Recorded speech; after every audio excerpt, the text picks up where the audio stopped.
Hello students and जय Hind. I welcome you all to Magnet Brains, एक ऐसा platform जहां क्लास 1 से लेकर क्लास 12 तक एंड बियॉन्ड सारा क्वालिटी एजुकेशनल कंटेंट आप लोगों तक एक्सक्लूसिवली फ्री ऑफ कॉस्ट लेकर आया जाता है। मतलब ये कि यहाँ कभी ऐसा नहीं होता कि आपको किसी सब्जेक्ट के 1 या 2 चैप्टर एक्सेस करने के लिए मिले और उसके बाद आपसे ये बोला जाए कि भाई बचा हुआ कंटेंट अगर आपने देखना है तो इसके लिए या तो किसी तरीके की कोई फीस देना पड़ेगी या कोई पेड सब्सक्रिप्शन लेना पड़ेगा। ऐसा मैग्नेट ब्रेन्स पर नहीं होता।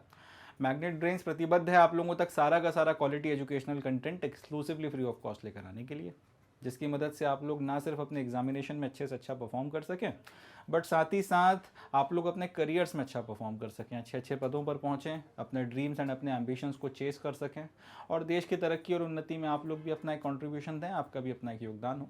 यही मैग्नेट ब्रेन्स का ध्येय है और इसी को ध्यान में रखकर हम लोग आगे बढ़ रहे हैं। एंड इसी नोट पे हम अपने आज के सेशन की शुरुआत करेंगे। तो आज का जो हमारा सेशन रहने वाला है इसमें हम लोग मैग्नेट ब्रेन्स की हमारे जो सैम्पल पेपर की सीरीज़ चल रही है उसके पेपर नंबर 7 को डिस्कस करेंगे।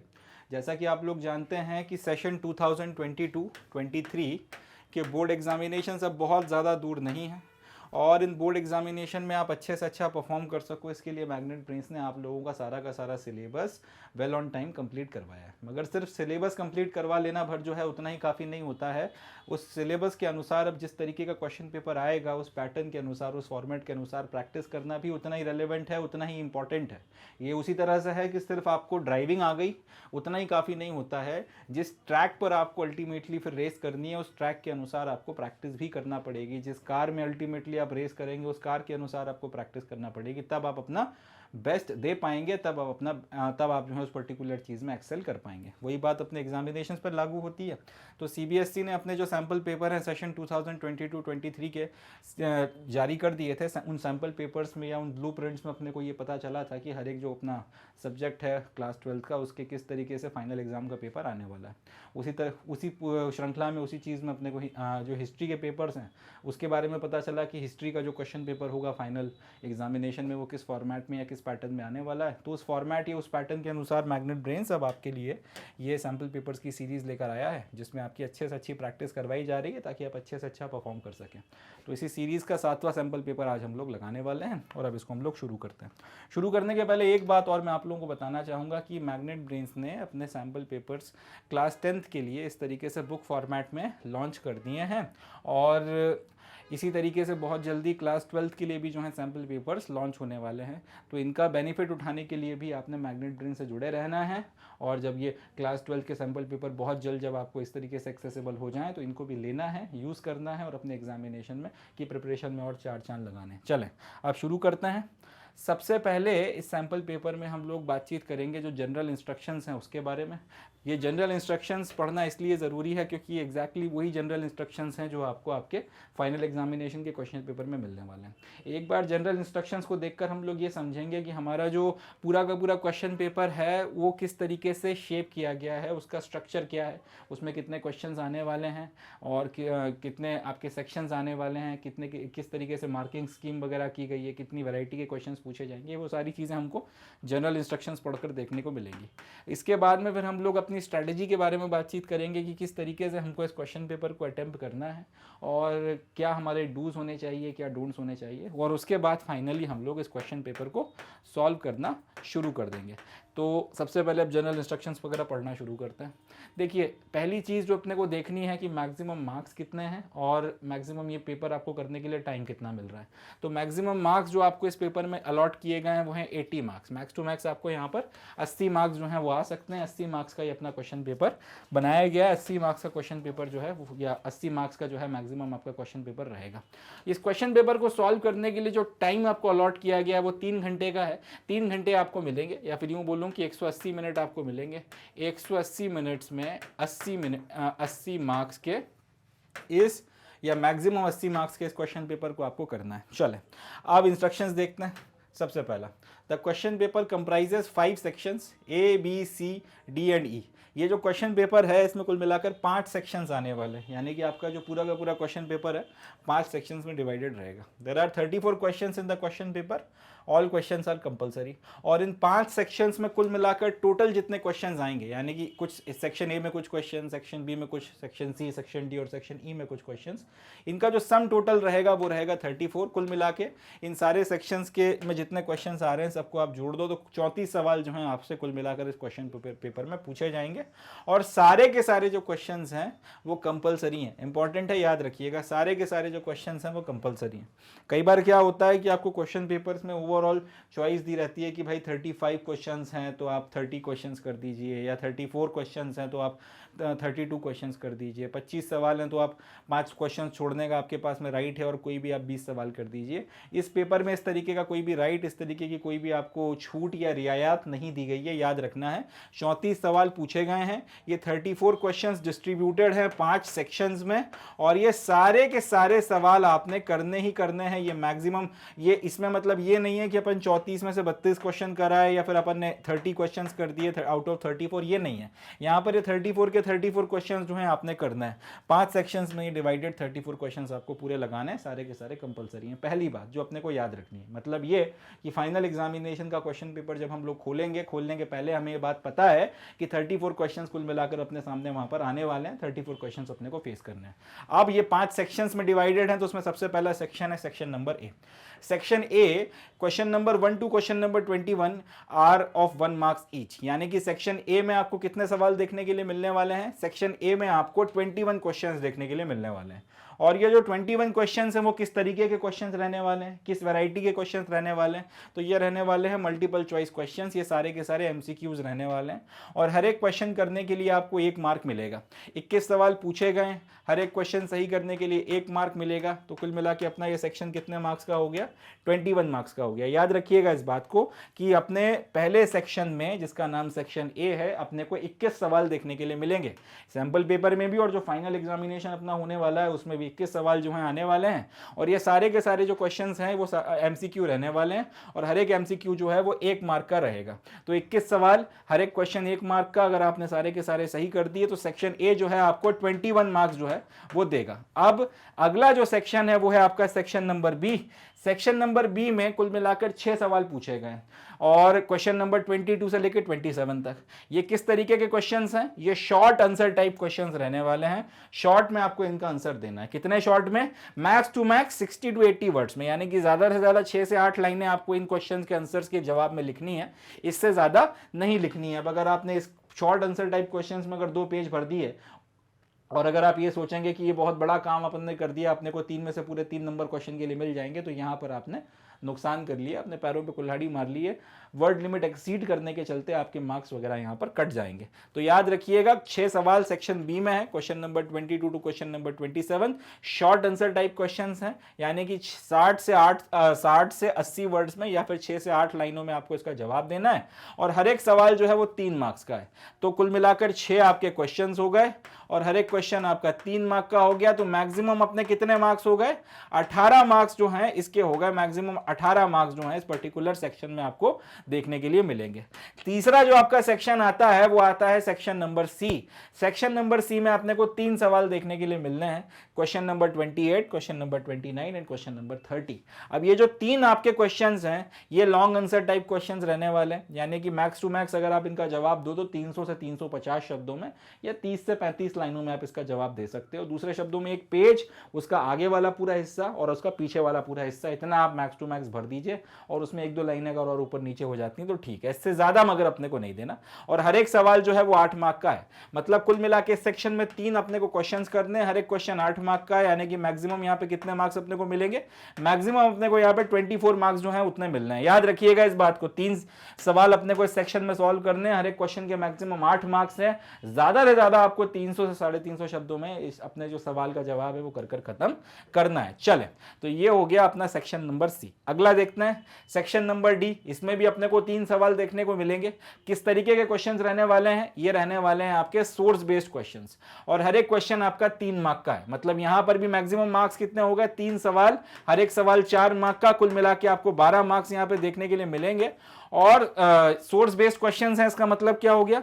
सोर्स बेस्ड क्वेश्चंस का मतलब हो गया कि आपको पहले तो एक पैराग्राफ पढ़ने के लिए मिलेगा, और उस पैराग्राफ के बारे में या उस पैराग्राफ से रिलेटेड फिर आपसे कुछ सवाल वगैरह पूछे जाएंगे। बेसिकली इसमें होगा ये कि एक पैराग्राफ और उसके बाद में 3 सवाल आपको देखने के लिए मिलेंगे।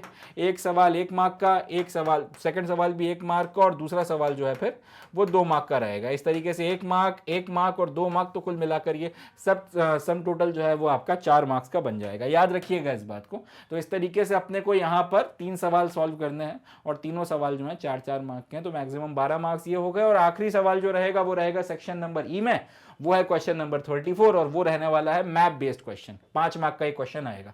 इसमें अपने को कुछ लोकेशंस वगैरह आइडेंटिफाई करनी है या कुछ लोकेशंस वगैरह जो है मैप के ऊपर प्लॉट करनी है। 2 तरीके के सवाल इसमें बनेंगे। 34.1 एंड 34.2 आपको कुछ जगहों के नाम बताए जाएंगे जिनको मैप के ऊपर प्लॉट करना है। ये मैप भी आपको आंसर बुक में लगा हुआ मिलेगा। और इसी तरीके से इस कुछ जगह, किसी जगह का नाम आपने पहले से मार्क करके रखा होगा ABC के नाम से, और उस जगह के बारे में कुछ बात बताई जाएगी। अब उस जगह का जो एक्चुअल नाम है वो आपको बताना होगा। इस तरीके के क्वेश्चंस वगैरह जो है आपको यहाँ पर भी देखने के लिए मिलेंगे। तो ये हो जाएगा आपका सेक्शन ई, जिसमें आपको मैप बेस्ड क्वेश्चंस वगैरह जो है देखने के लिए मिलने हैं।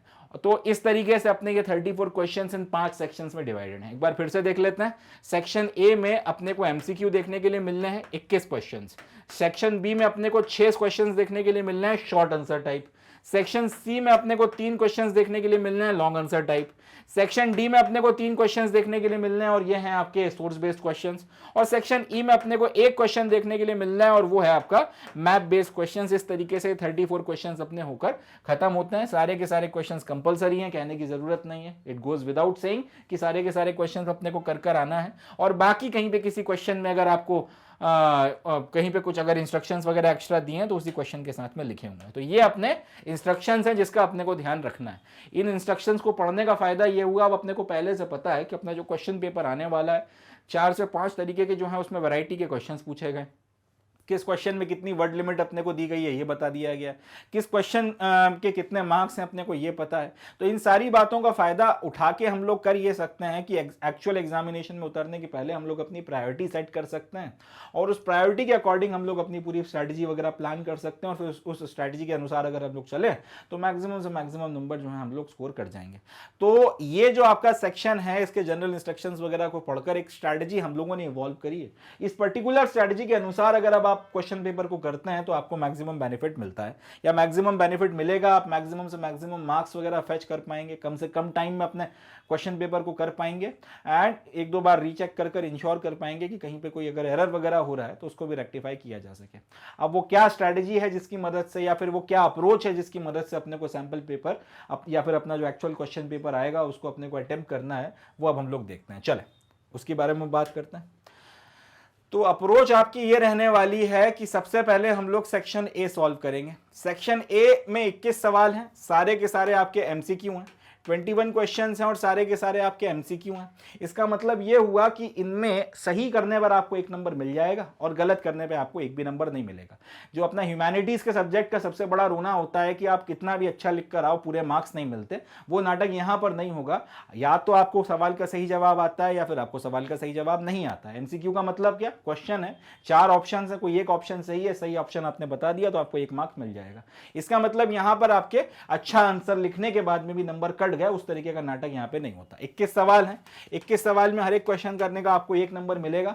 तो यहाँ पे मैक्सिमम 21 नंबर आप फेच कर सकते हो। बहुत कुछ यहाँ पे लिखना भी नहीं है, क्वेश्चन पढ़ना है और सही आपका जो एमसीक्यू है बस उसी को आपने टिक करना है। सही आपका जो ऑप्शन है एमसीक्यू में उसी को आपने टिक करना है, इससे ज्यादा कुछ नहीं करना। तो यहाँ पर ज्यादा लिखे बिना, बहुत ज्यादा आपका राइटिंग वगैरह कुछ किए बिना कम से कम टाइम में 21 नंबर जो है अपने सिक्योर किए जा सकते हैं। इसलिए सबसे पहला जो काम हम लोग करेंगे क्वेश्चन पेपर में वो है अपना सेक्शन ए अटेम्प्ट करेंगे और सेक्शन ए के 21 क्वेश्चन सही के सही हम लोग कर देंगे। या अगर एक आध क्वेश्चन नहीं भी आता तो कोई दिक्कत की बात नहीं है, मैक्सिमम से मैक्सिमम क्वेश्चन हमारी कोशिश रहेगी कि सही करें। बाकी आप लोगों को मैंने पढ़ाया है, आप मैग्नेट ब्रेन्स के स्टूडेंट्स हैं, मुझे आप लोगों के ऊपर विश्वास है, भरोसा और यकीन है कि आप लोग अपना मैक्सिमम यहाँ पे सारे के सारे क्वेश्चंस वगैरह जो है सही करेंगे।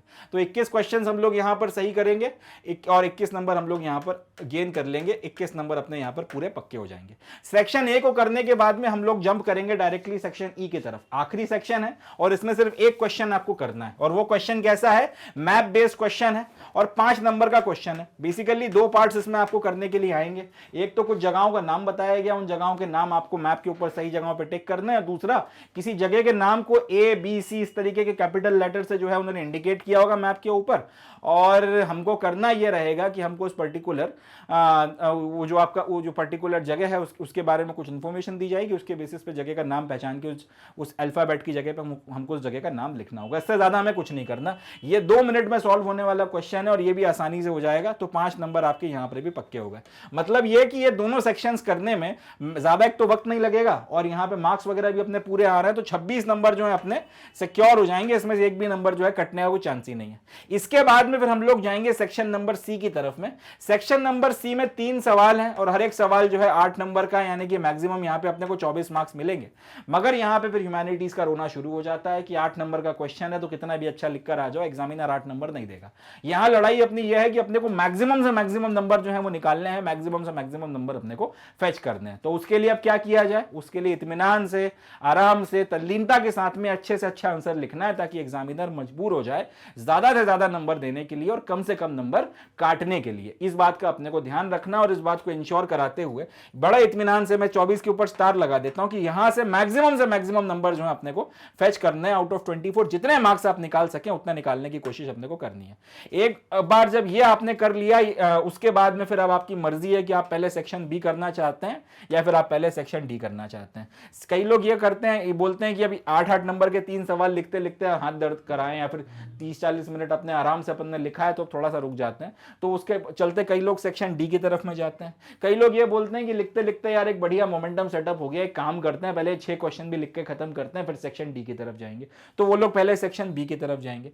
सेक्शन सी तक करने के बाद में भी आपकी मर्जी है कि आप पहले सेक्शन बी करना चाहते हो या सेक्शन डी करना चाहते हो, या फिर आप सेक्शन डी पहले करना चाहते हो और उसके बाद सेक्शन बी करना चाहते हो। जैसा आपको ठीक लगे उस पर्टिकुलर क्रम में, उस पर्टिकुलर सीक्वेंस में आप इस सेक्शन को अटेम्प्ट कर सकते हो और इस तरीके से अपना जो क्वेश्चन पेपर रहेगा उसको अपने को खत्म करना है। इस तरीके से जो है अपन क्वेश्चन पेपर अपना खत्म करेंगे।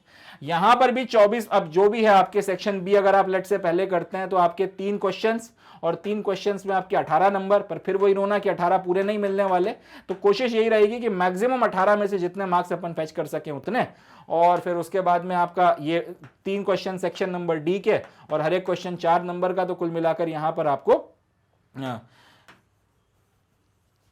सेक्शन बी में आपके 3 मार्क का 1 क्वेश्चन और 6 सवाल,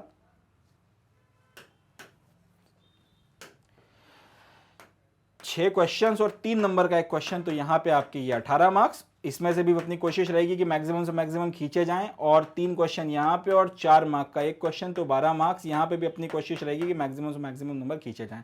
इस तरीके से जो है अपने को अपना सैंपल पेपर जो है खत्म करना है और इसी स्ट्रैटेजी के अनुसार अगर आप चलते हैं तो इसी स्ट्रैटेजी के अनुसार अगर आप अपना फाइनल पेपर अगर आप करते हैं तो इसका आपको बहुत ज़्यादा बेनिफिट मिलेगा, अच्छे से अच्छे मार्क्स जो हैं फिर आप ला पाएंगे। इसकी वजह यह है सेक्शन ए में सिर्फ आपको पढ़ना है और टिक करना है। यहाँ पर अगर रीडिंग स्पीड ठीक ठाक रखी जाए, आराम से अगर आप पढ़ते हो, तो रीडिंग स्पीड ठीक ठाक रखने और आराम से पढ़ने की स्थिति में होगा ये कि आप यहाँ से मतलब 20 मिनट या मैक्स टू मैक्स 25 मिनट में आप इस सेक्शन को सॉल्व कर लोगे और उसके बाद 5-1 मिनट ज़्यादा आपको सेक्शन ई को करने में लगेंगे। तो यहाँ पर आपके मैक्सिमम मार्क्स जो है सिक्योर भी होगा 26 नंबर, और यहाँ पर ये भी आपको डर नहीं है कि कोई मार्क्स वगैरह अपना कटेगा। 20-30 मिनट में 26 नंबर सिक्योर करके कॉन्फिडेंस का लेवल भी अपना उठ जाता है। एंड उसके बाद में फिर जब आप ये वाले सेक्शन पे थोड़ा वक्त दोगे, 30-40-50 मिनट भी अगर खराब करते हो 24 में से मैक्सिमम नंबर फैच करने के लिए, तो भी कोई दिक्कत की बात नहीं। फिर भी आपके पास सफिशिएंट टाइम बचेगा इन दोनों सेक्शंस को करने के लिए,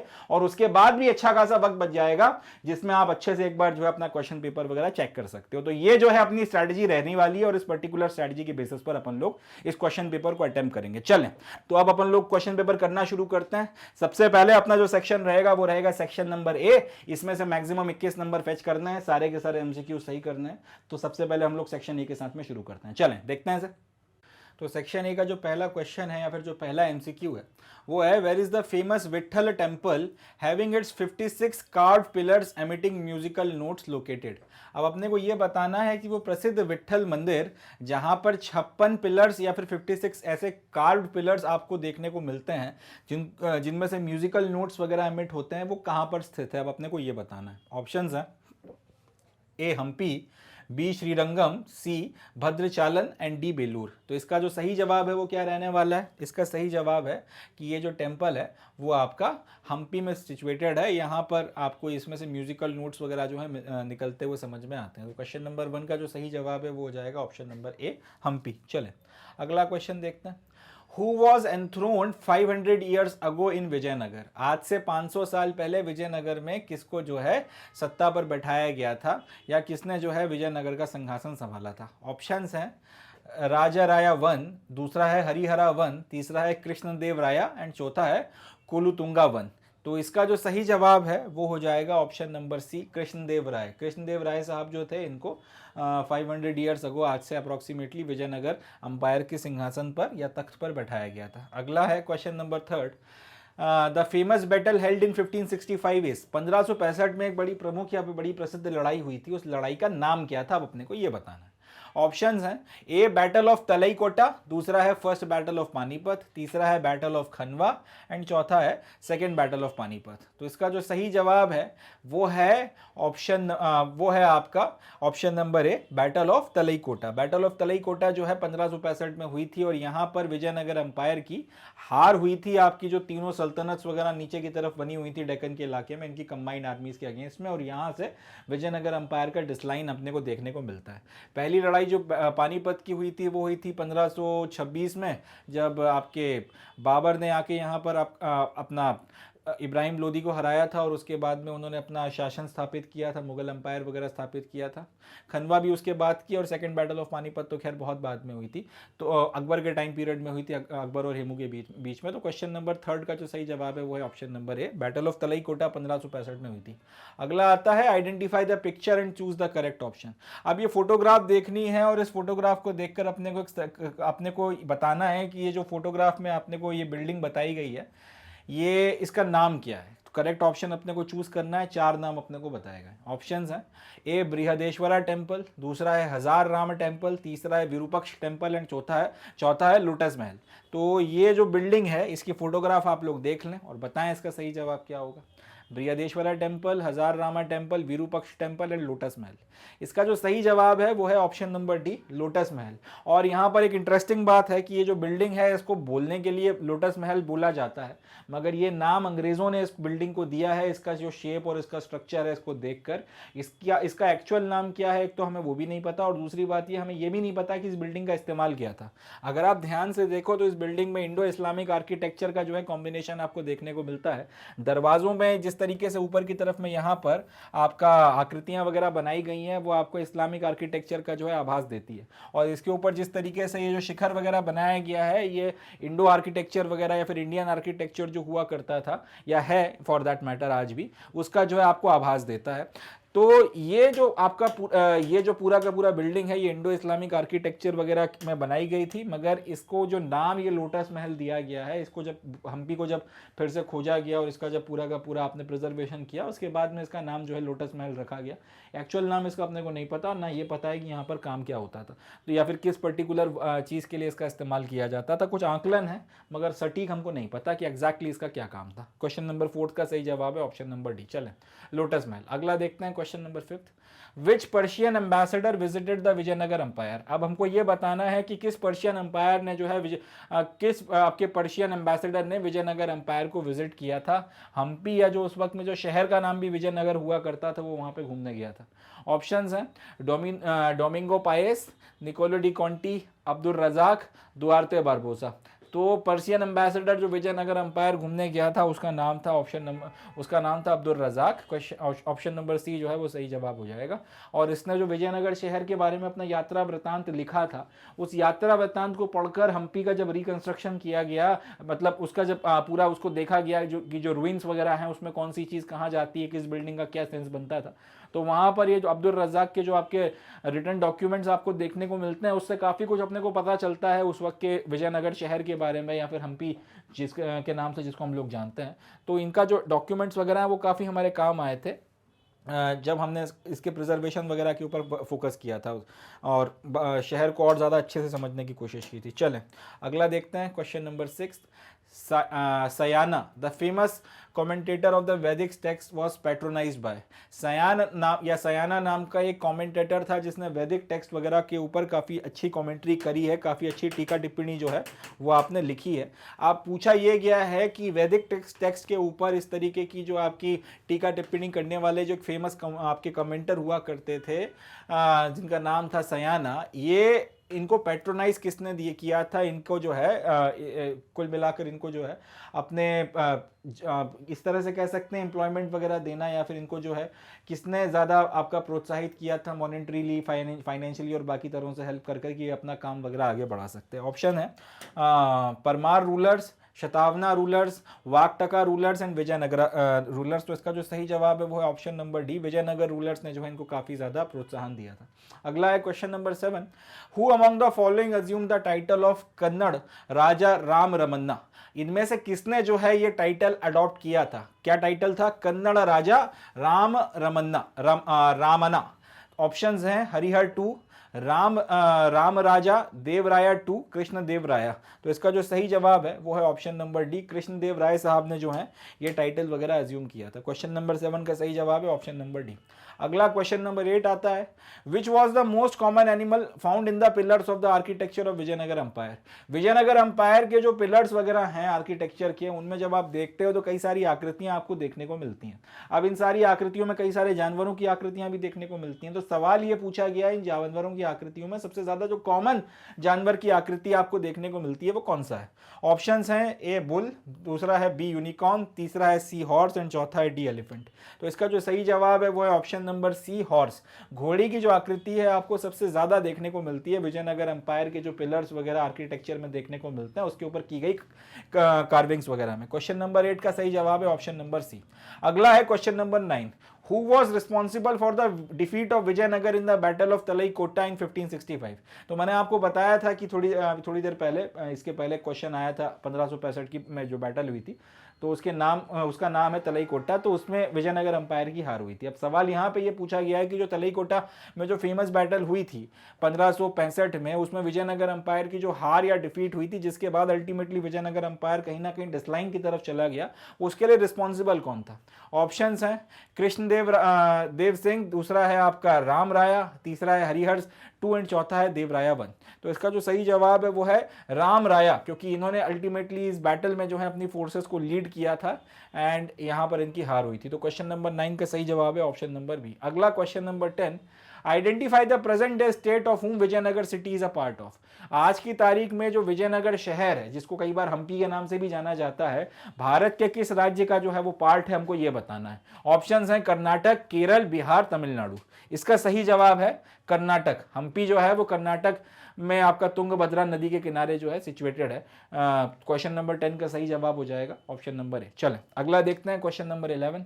when was Hampi declared as the place of national importance. Hampi को एक नेशनल इंपॉर्टेंस की प्लेस के तौर पर कब डिक्लेयर किया गया था। ऑप्शंस है 1976, 1980, 1982, 1986। इसका सही जवाब है 1976 में। हम्पी को 1976 में जो है नेशनल इंपॉर्टेंस की प्लेस के तौर पर डिक्लेयर किया गया था। क्वेश्चन नंबर 11 सही जवाब है ऑप्शन नंबर है। अगला, Harihara and Bukka belong to which dynasty. अब हम लोगों ने पढ़ा है कि आपका जो विजयनगर अंपायर है, अंपायर तो एक ही रहा मगर इसको कई सारी डायनेस्टीज वगैरह ने रूल किया, और दो तरीके के रूलर्स यहाँ पर आपको बार बार देखने को मिलते थे। या तो आपकी कोई रूलिंग इलीट होती थी, उस पर्टिकुलर डायनेस्टी या परिवार के लोग विजयनगर अंपायर को रूल करते थे, या फिर कोई मिलिट्री कमांडर जो था उनको आपदस्त कर देता था और उसकी जगह आके बैठ जाता था और वो रूल किया करता था। इस तरीके से जो है कहीं ना कहीं एक म्यूजिकल चेयर्स चल रहा था। तो Vijayanagar empire was one empire but it was ruled by many dynasties. कई बार जनरली ये होता है कि एक पर्टिकुलर डायनेस्टी एक अंपायर को रूल करती है और उसके बाद में कोई दूसरी डायनेस्टी उनको हटा के अपना खुद का रूल शुरू कर देती है। Vijayanagar empire is unique with respect to this particular thing that has been going on, that it remained a single empire but yes it was ruled by a number of dynasties. तो अब अपने को ये बताना है कि ये जो हरिहर और बुक्का थे जिन्होंने अल्टीमेटली विजयनगर अंपायर की नींव रखी थी, ये कौन सी डायनेस्टी से बिलोंग करते थे। तो इसका जो सही इसके जो ऑप्शंस हैं तुलुवा, सालुवा, आराविदु एंड संगमा, तो इसका जो सही जवाब है वो है ऑप्शन नंबर डी कि ये लोग संगमा डायनेस्टी या संगम डायनेस्टी से बिलोंग करते थे और इन्होंने जो है विजयनगर अंपायर की नींव रखी थी। क्वेश्चन नंबर 12 सही जवाब है ऑप्शन नंबर डी। अगला है question number 13, which goddess is called Pampa. अब विजयनगर शहर में या फिर जो हम्पी का इलाका है वहां पर पंपा देवी का मंदिर है, काफी प्रसिद्ध मंदिर है। अब इसमें जो देवी पंपा है ये कौन सी देवी का रूप मानी गई है या फिर जो कौन सी गॉडेस हैं जिनको पंपा के नाम से भी जाना जाता है। ऑप्शंस हैं goddess Parvati, goddess Saraswati, goddess Lakshmi या नन ऑफ द अबो। तो सही जवाब यह है कि गॉडेस पार्वती को जो है पंपा देवी के नाम से भी जाना जाता है, यानी कि जो पंपा देवी का मंदिर आपको हम्पी में देखने के लिए मिलता है बेसिकली वो माँ पार्वती जो है या फिर जो आपका देवी पार्वती हैं उनका मंदिर है। क्वेश्चन नंबर 13 सही जवाब है ऑप्शन नंबर है। चलें अगला देखते हैं। The scene from Ramayana were sculpted on the inner walls of. अब रामायण जो है उसके सीन्स वगैरह विजयनगर में एक पर्टिकुलर जगह है, वहां पर उसके एक पर्टिकुलर बिल्डिंग है, उसके अंदरूनी दीवारों के ऊपर स्कल्प्टेड किया गए थे कुछ इस तरीके से। इसमें जैसे आपको देखने को मिल रहा है कि रामायण के कई सारे सीन जो है यहाँ पर बनाए गए। अब सवाल ये पूछा गया है कि इस बिल्डिंग का नाम क्या है जहां पर इस तरीके से रामायण के जो कई सारे आपके सीन्स वगैरह हैं उनको बनाया गया था। ऑप्शंस हैं लोटस महल, हजार रामा टेम्पल, वीरूपक्ष टेम्पल या फिर विठ्ठल टेम्पल। तो इसका जो सही जवाब है वो है ऑप्शन नंबर बी, हजार राम टेम्पल जो है इसमें इसकी जो इनर दीवारें हैं उन दीवारों के ऊपर काफी सारे इस तरीके से जो है रामायण के आपके अलग अलग सीन वगैरह जो है उनको स्कल्प्ट किया गया था। इनफैक्ट हजार राम टेम्पल जो है ये एक ऐसा टेम्पल था जिसको देखकर समझ में आता है कि ये शायद रॉयल फैमिली के लिए और रॉयल फैमिली के अलावा जो बहुत आपके आप कह सकते हैं जो इलीट किस्म के लोग रहे होंगे उस टाइम पीरियड में सिर्फ उनके एक्सेस के लिए था, क्योंकि जिस तरीके की लग्जरी के साथ में या जिस तरीके के ग्रैंडियर के साथ में इसको बनाया गया था और जितना ध्यान रखा गया था एक एक चीज का, उसको देखकर ये बात आपको समझ में आती है। क्वेश्चन नंबर 14 सही जवाब है ऑप्शन नंबर बी, हजार रामा टेम्पल। अगला है question number 15, what is the name of the last dynasty that ruled Vijayanagara empire. अब हमको यह बताना है कि उस आखिरी डायनेस्टी का नाम क्या था जिसने विजयनगर अंपायर को रूल किया था। ऑप्शंस हैं Sangama dynasty, Saluva dynasty, Tuluva dynasty and Aravidu dynasty. तो इसका जो सही जवाब है वो है option number D, Aravidu dynasty वो आखिरी डायनेस्टी थी जिन्होंने विजयनगर अंपायर को रूल किया था। क्वेश्चन नंबर 15 सही जवाब है ऑप्शन नंबर डी। चलें अगला देखते हैं, what does Vijayanagara mean. Vijayanagara जो शब्द है इसका मतलब क्या है। ऑप्शंस हैं city of victory, victories village, fortified city, a city with a prosperous economy. तो जो विजयनगर शब्द है इसका क्या मतलब बनता है, city of victory, victories village, fortified city या city with a prosperous economy. तो उसका जो सही जवाब है वो है city of victory. Question number 16 का सही जवाब है ऑप्शन नंबर ए। अगला, हु वॉज कॉलिन मैकेंजी। अब अपने को यह बताना है कि कॉलिन मैकेंजी कौन था। ऑप्शंस हैं engineer, surveyor, cartographer, all of the above. तो इसका जवाब जो है वो है ऑल ऑफ द अबो, क्योंकि कॉलिन मैकेंजी जिन्होंने हम्पी को अल्टीमेटली खोजा था, या फिर यूं बोलना चाहिए कि हम्पी बेसिकली क्या था उस बात के बारे में पता लगाया था। लोगों को तो ऐसा लगता था कि खंडर वगैरह है, बाद में पता चला कि कितने हिस्टोरिकल इंपॉर्टेंस के खंडर हैं। तो वो पता चलने का काम या फिर उस चीज में जिस आदमी ने अपनी जान लगाई थी उनका नाम था कॉलिन मैकेंजी। अगर आप बाय एजुकेशन देखें तो इंजीनियर थे, बाद में ईस्ट इंडिया कंपनी के लिए काम किया, तो सर्वे वगैरह भी किया, कार्टोग्राफी भी करी। कार्टोग्राफी का मतलब होता है नक्शे वगैरह बनाना। तो ये सारा का सारा काम इन्होंने किया था, इसलिए ये सारे के सारे काम आप कह सकते हैं कि कॉलिन मैकेंजी इंजीनियर भी थे, सर्वेयर भी थे, कार्टोग्राफर भी थे। देयरफॉर क्वेश्चन नंबर 17 का जो सही जवाब है वो जाएगा ऑल ऑफ द अबव। अगला देखते हैं question number 18, Hoysala rulers belong to which state. Hoysala rulers जो थे वो इनमें से किस राज्य को बिलोंग करते थे। ऑप्शंस हैं, या फिर ऐसा कहना चाहिए कि होयसाला रूलर्स जो हैं उन्होंने जहां रूल किया है आज की तारीख में प्रेजेंट है, वो किस स्टेट को बिलोंग करते हैं, इस तरह से पूछा जाना चाहिए। ऑप्शंस हैं कर्नाटक, तमिलनाडु, मध्य प्रदेश, उड़ीसा। सही जवाब है ऑप्शन नंबर ए, कर्नाटक को बिलोंग करते हैं। चलें अगला, which of the following word is use for the Lord of elephants, Lord of the elephants के लिए इनमें से कौन सा जो शब्द है वो इस्तेमाल किया जाता है? ऑप्शन है गजराज, गजपति, पशुपति, नरेटर। तो इसका जो सही जवाब है वो है ऑप्शन नंबर बी, गजपति शब्द जो है वो इस्तेमाल किया जाता है लॉर्ड ऑफ द एलिफेंट्स के लिए। और ये जो गजपति शब्द है वो किसके लिए इस्तेमाल किया जाता था? गजपति शब्द इस्तेमाल किया जाता था आपके जो उड़ीसा के रूलर्स हुआ करते थे, उड़ीसा के जो रूलर्स हुआ करते थे, गजपति किंगडम हुआ करती थी, उनके लिए जो है ये शब्द इस्तेमाल किया जाता था आपका गजपति। इसका मतलब होता है Lord of the elephants. Question number 20, temple used by the king and his family was, इसका जवाब मैंने अभी आपको थोड़ी देर पहले दिया कि वो पर्टिकुलर टेम्पल जो सिर्फ राजा और उसकी फैमिली और शायद कुछ गिने चुने लोगों के द्वारा इस्तेमाल किया जाता है, उसका नाम था हजार रामा टेम्पल। तो यहां पर ऑप्शंस दिए गए, temple used by the king and his family was Hazara Rama temple, Vitthala temple, Virupaksha temple, none. सही जवाब है ऑप्शन नंबर ए, हजार रामा टेम्पल। अगला देखते हैं, last question section number A का, identify the temple of which gopuram is shown in the picture. अब यहां पे आपको पिक्चर में एक मंदिर का गोपुरम बताया गया है और आपको इस गोपुरम को देखकर बताना है कि मंदिर कौन सा है। ऑप्शंस है Brihadeshwara temple, Hazara Rama temple, Virupaksha temple, lotus में। तो इसका जो सही जवाब है वो है option number C, Virupaksha temple. ये विरूपक्ष टेम्पल का गोपुरम है, काफ़ी फेमस है। तो क्वेश्चन नंबर 21 का जवाब है ऑप्शन नंबर सी। इसी के साथ में अपना सेक्शन ए जो है खत्म होता है। इसके सारे के सारे क्वेश्चंस अपन ने लगा लिए। अब जो अपन ने स्ट्रेटजी बनाई थी उसके अनुसार सेक्शन ए करने के बाद हम लोग जंप मारेंगे डायरेक्ट सेक्शन नंबर ई की तरफ। सेक्शन ए को करने में अगर आप बहुत इत्मीनान से भी करें तो 25 से 30 मिनट मैक्सिमम लगने चाहिए, इससे ज़्यादा वक्त अपने को नहीं देना है। और सेक्शन ई को करने में 5 मिनट से ज़्यादा नहीं लगने चाहिए। 35 मिनट से ज़्यादा अपने को सेक्शन ए और सेक्शन ई करने में खर्च नहीं करना। तो सेक्शन ए करने के अपन ने 25 मिनट से 30 मिनट से ज़्यादा नहीं लेना है। 15-20 मिनट में सेक्शन ए खत्म हो गया। अब उसके बाद डायरेक्टली स्ट्रैटेजी के अनुसार हम लोग सेक्शन ई की तरफ में जंप मारेंगे। तो हम लोग अब सेक्शन ई को देखते हैं, बाकी सारे सेक्शंस को हम लोग स्किप कर देते हैं, इनको बाद में करेंगे जैसे अपन ने स्ट्रैटेजी बनाई है। चले, तो सेक्शन ई है। सेक्शन ई में मैप बेस्ड क्वेश्चंस हैं। सबसे पहले तो मैं आपको मैप दिखा देता हूँ। इस तरीके से आपको इंडिया का एक मैप दिया जाएगा और उस मैप के ऊपर जो है आपको 2 सवाल हैं प्लॉट किए हुए हैं, तो वो बताने हैं। On the given political outline map of India locate and label the following with appropriate symbols. अब आपको पॉलिटिकल मैप दिया हुआ है इंडिया का, इसमें आपने को 2 पर्टिकुलर जगहें लोकेट करनी है। पहला, the area where Krishnadeva Raya ruled.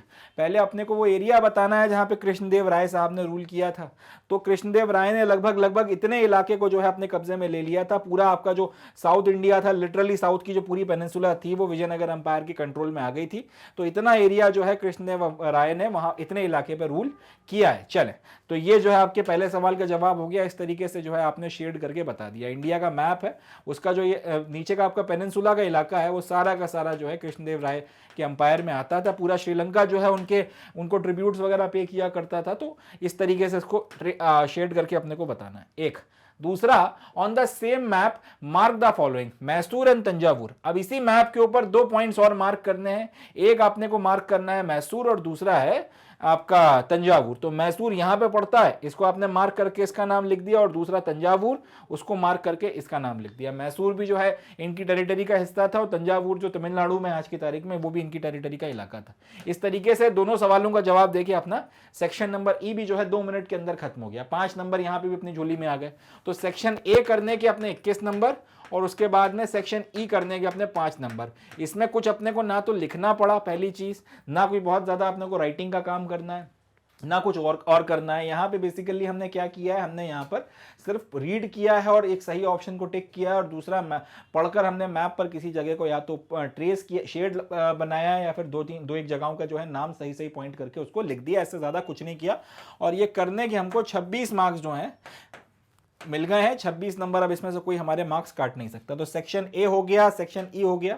अब जैसे कि अपन ने स्ट्रेटजी बनाई थी, सेक्शन ए, उसके बाद सेक्शन ई, और उसके बाद में जो है हम लोगों ने सेक्शन सी की तरफ में जंप मारना है। तो अब हम लोग डायरेक्टली सेक्शन सी की तरफ में बढ़ते हैं। एक बार फिर से मैं क्वेश्चन आपको दिखा देता हूं। पहला कि कृष्णदेव राय ने कहां पे रूल किया था, तो वो भी हम लोगों ने इस पर आपका ट्रेस करके बता दिया। और दूसरा इन्होंने बोला था कि मैसूर और तंजावुर इसी मैप के ऊपर मार्क कर दो। तो मैसूर यहाँ कर्नाटक में पड़ता है, उसको मार्क कर दिया। तंजावुर जो है यहाँ पे मार्क कर दिया, और इस एरिया को शेड करके लिख भी दिया कि the area where Krishnadeva Raya ruled. इस तरीके से आपके दोनों क्वेश्चंस या सब क्वेश्चंस जो इस एक क्वेश्चन के थे वो अपने हो गए और अपने 5 नंबर हो गए। आप जैसी स्ट्रेटजी बनाई थी उसी के अनुसार सेक्शन ए, उसके बाद सेक्शन ई, और अब हम लोग डायरेक्टली सेक्शन सी की तरफ में जंप मार रहे हैं। चलें देखते हैं इसे।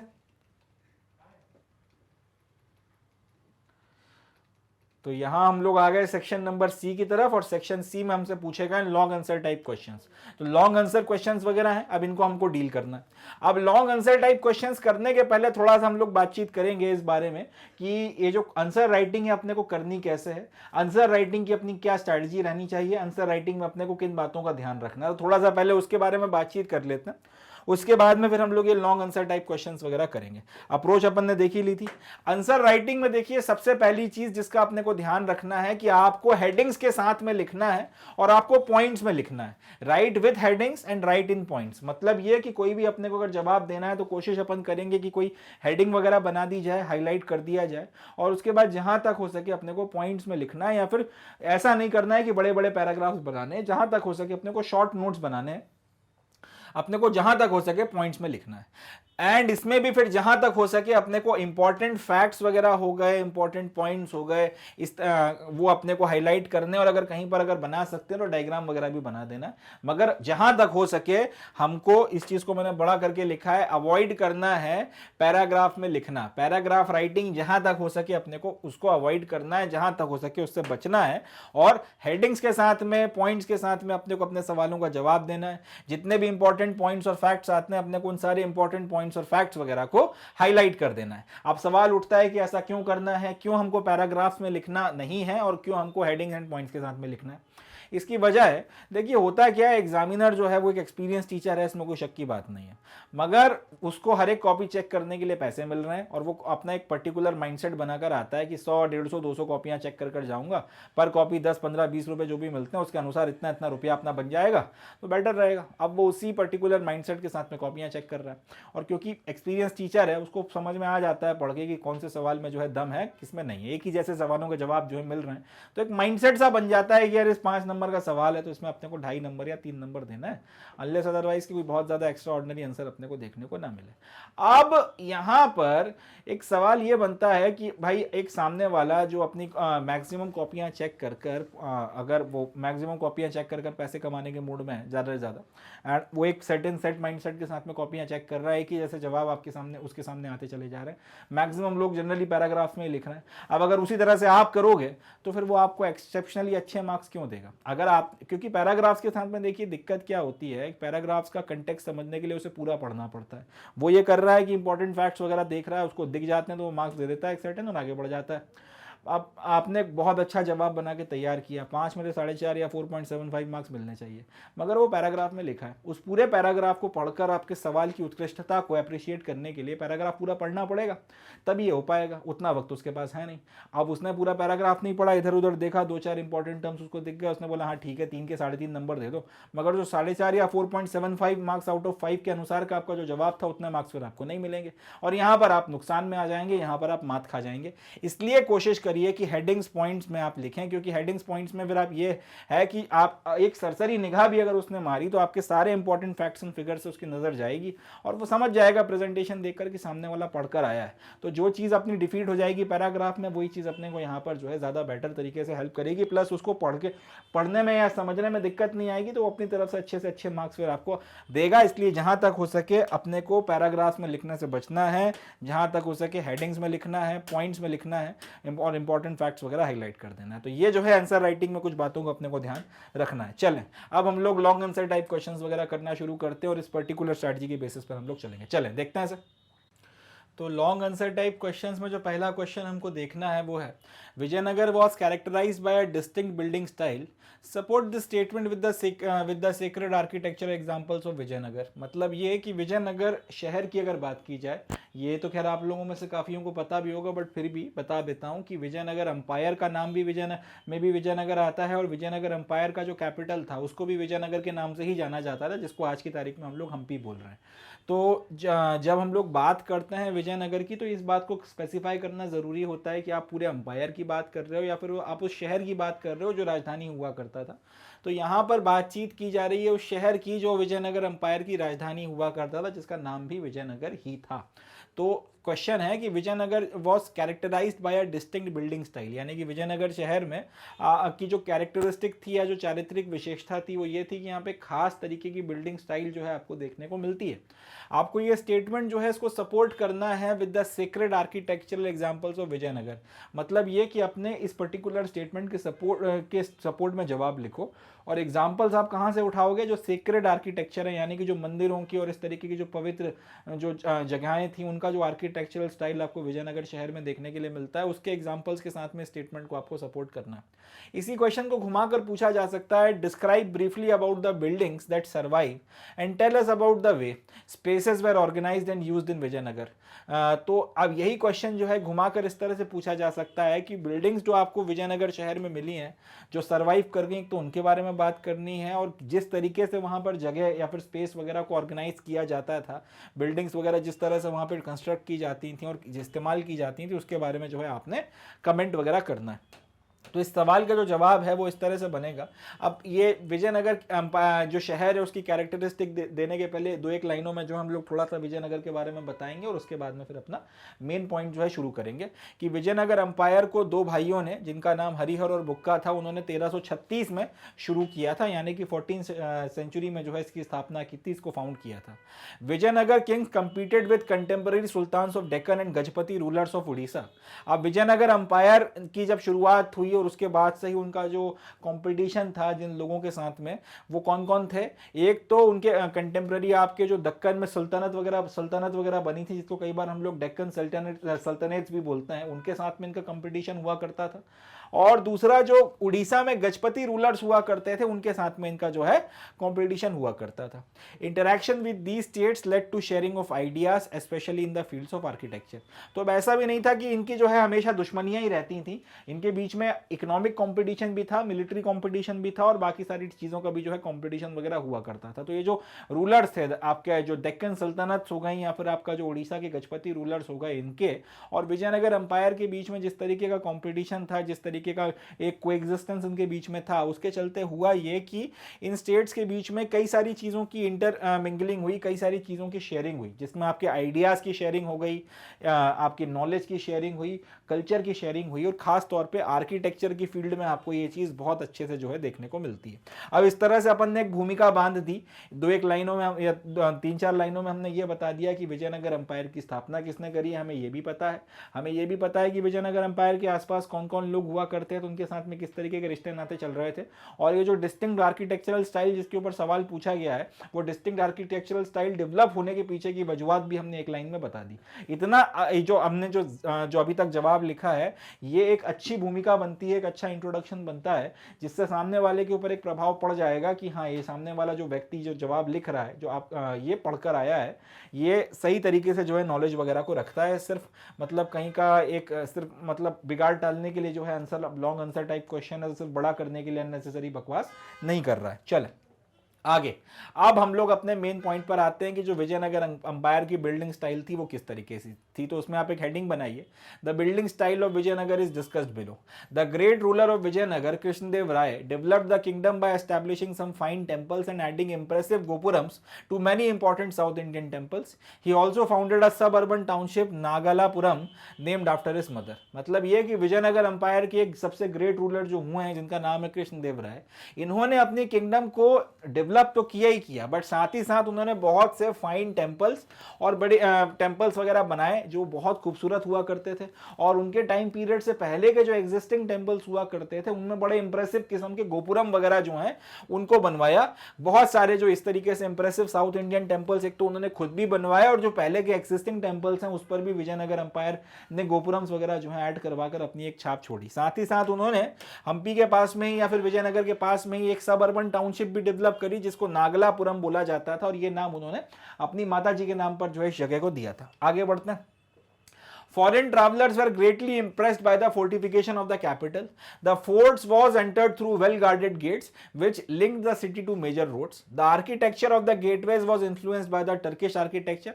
Some of the most important roads extended from temple gateways and were lined by bazaars. अब यहाँ पर जो फॉरेन ट्रैवलर्स वगैरह आए हैं उनके यात्रा वृत्तांत वगैरह को पढ़कर भी हमको इस शहर के वैभव के बारे में काफी कुछ पता चलता है, हमने डिस्कस भी किया था।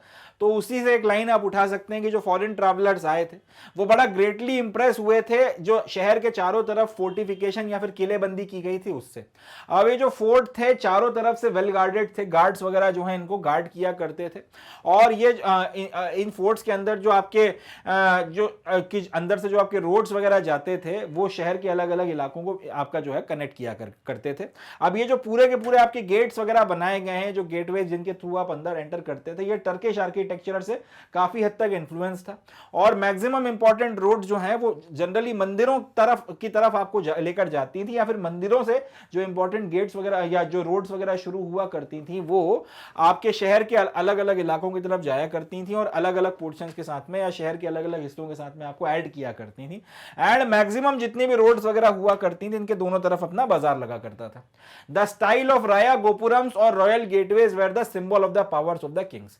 अब जनरली जो एक चीज आपका विजयनगर एम्पायर में टेंपल्स के आर्किटेक्चर को डिस्टिंग्विश करती है वो है राया गोपुरम, यानी कि रॉयल गेटवेज, मतलब कि वो गोपुरम जो राजा के द्वारा बनवाया गया। और ये जितने बड़े या जितने ऊंचे हुआ करते थे बेसिकली वो एक तरीके से राजा की पावर या फिर राजा की जो प्रेस्टीज है उसके सिंबल के तौर पर भी काम किया करते थे। रॉयल पैलेसेस की भी बात की जाए तो यहां पर भी दो तरीके के प्लेटफॉर्म्स अपने को देखने को मिले हैं, एक आपका ऑडियंस हॉल है और दूसरा है महानवमी डिब्बा। अब यहां पर जो सेरेमनीज वगैरह परफॉर्म की जाती थी वो महानवमी या फिर नवरात्रि के टाइम पीरियड में की जाती थी, जिसमें खास तौर पे आपका जो आपकी देवी है उनकी मूर्ति या फिर उनकी इमेज की पूजा अर्चना होती थी। स्टेट का जो आपका हॉर्स है, जो आपका राज्य का जो आपका शाही घोड़ा होता है उसकी पूजा या फिर अश्वमेध जो होता है उसकी पूजा की जाती थी। उसके साथ ही साथ आपके बफेलोज वगैरह का सेक्रीफाइस यहाँ पे दिया जाता था और दूसरा एनिमल्स वगैरह का। साथ ही साथ यहाँ पे कई सारे तरीके के नाच गाने हुआ करते थे, रेसलिंग मैचेस हुआ करते थे, रॉयल पोजेशंस निकाले जाते थे, काफ़ी सारी चीज़ें जो है यहाँ पे की जाती थी। इसके अलावा जो दूसरे डिस्टिंग्विश फीचर्स आपको देखने को मिलते हैं यहाँ की बिल्डिंग या आर्किटेक्चर में, मंडप वगैरह जो है मंदिरों के साथ में जोड़े गए थे, पवेलियंस बनाई गई थी, लॉन्ग आपके पिलर्स वगैरह जो हैं वो बनाए गए थे। अब इसी तरीके से आपके लोटस टेंपल की बात कर ली जाए या जो रामा टेंपल की बात कर ली जाए, हजार रामा टेंपल, खास तौर पे स्पेक्टेकुलर आर्किटेक्चर जो था जो एकदम आपको मंत्रमुग्ध कर दे, मन मोह ले, उस लेवल का आर्किटेक्चर भी यहाँ पे किया गया था। तो इन सब चीजों को देखें तो ये सारी चीजें उस टाइम पीरियड में कंटेम्परेरीली उसके बाद में भी इस तरीके का आर्किटेक्चर फिर आपको कहीं और देखने को नहीं मिला, और इसलिए सारा का सारा जो आर्किटेक्चर है ये जब आप देखते हो उसके बेसिस में हम लोग कह सकते हैं कि विजयनगर ने बेसिकली एक डिस्टिंक्टिव आर्किटेक्चरल स्टाइल जो है अपना डेवलप कर लिया था। इस तरह से जो है अपना ये जवाब बनकर तैयार हो जाएगा। अब ये सवाल का जवाब लिख देना भर जो है काफी नहीं है, हमने हेडिंग्स में और पॉइंट्स में अपनी बात कही है, मगर अब एक लास्ट चीज जो अपने को करनी है वो है हाईलाइटिंग, क्योंकि फिर वही बात आ जाती है, हो सकता है इतना अच्छा लिखने के बाद भी पूरा का पूरा जवाब जो है वो सामने वाला पढ़ने की जहमत ना उठाए, सिर्फ एक नजर मारे या फिर एक दो इंपॉर्टेंट पॉइंट्स वगैरह देखे, तो उसमें भी फिर अपनी कोशिश होनी चाहिए कि वो हाईलाइट कर दिए जाएं वो सारे के सारे पॉइंट्स जिसके ऊपर उसकी नजर जरूर से जानी चाहिए। तो हरिहर का नाम, बुक्का का नाम 1336, इसको जो है आपने हाईलाइट करना है। Contemporary sultans of Deccan and Gajapati rulers of Orissa, इसको आपने हाईलाइट करना है। इसके बाद में यहां पर आते हैं, इसमें ऐसा कुछ खास हाईलाइट करने के लिए नहीं है, नागलापुरम जो वर्ड है इसको आपने जरूर हाईलाइट कर देना है। इसके अलावा इंप्रेसिव गोपुरम से एक वर्ड जो है आप इसको हाईलाइट कर सकते हैं। चले आगे बढ़ते हैं। इसमें अगर आप देखेंगे यहां पर आपका ये वाला जो लाइन है टर्किश आर्किटेक्चर, इस वर्ड को आप हाईलाइट कर दीजिए या फिर ये पूरी की पूरी लाइन आप हाईलाइट कर सकते हैं, एक अच्छा पॉइंट बन जाएगा यहाँ पे। राया गोपुरम या रॉयल गोपुरम, इसको आप हाईलाइट कर दीजिए। इसी तरीके से महानवमी डिब्बा और ऑडियंस हॉल को आपने हाईलाइट कर देना है। इसके अलावा आपका मंडप्स हो गए, लॉन्ग पिलर्ड कॉरिडोर्स हो गए, या तो इसको हाईलाइट कर दें या पूरी की पूरी लाइन जो है उसको हाईलाइट कर दें। लास्ट में हजार रामा टेंपल एंड लोटस महल, इसको हाईलाइट कर दें। इस तरीके से एक अच्छा जवाब जो है बनकर तैयार हो जाएगा और 8 में से मैक्सिमम नंबर हम लोग फेच कर सकते हैं। चलें अगला क्वेश्चन देखते हैं, क्वेश्चन नंबर 29। तो नेक्स्ट अपना जो क्वेश्चन है, question number 29, how and when were the ruins of Hampi brought to light, explain briefly. अब अपने को ये बताना है कि कैसे और कब जो है हम्पी के जो खंडहर थे या फिर हम्पी के जो बचे हुए अवशेष थे, रूइंस थे, ये दुनिया के सामने आए, लाइट में आए। इसका मतलब है दुनिया को इनके बारे में पता चला। तो इसका जवाब हम लोग इस तरह से और ये अपने को ब्रीफली एक्सप्लेन करना है। तो इसका जवाब हमको इस तरह से देना है कि हम्पी के जो रूइंस वगैरह हैं इनको दुनिया के सामने 1800 के आसपास, 1799 प्रिसाइसली, या फिर 1800 के आसपास आप बोल सकते हैं, कॉलिन मैकेंजी जो है वो इनको जो है दुनिया के सामने लाइट में लेकर आए, दुनिया को बताया कि हम्पी के रूइंस वगैरह का क्या इतिहास है।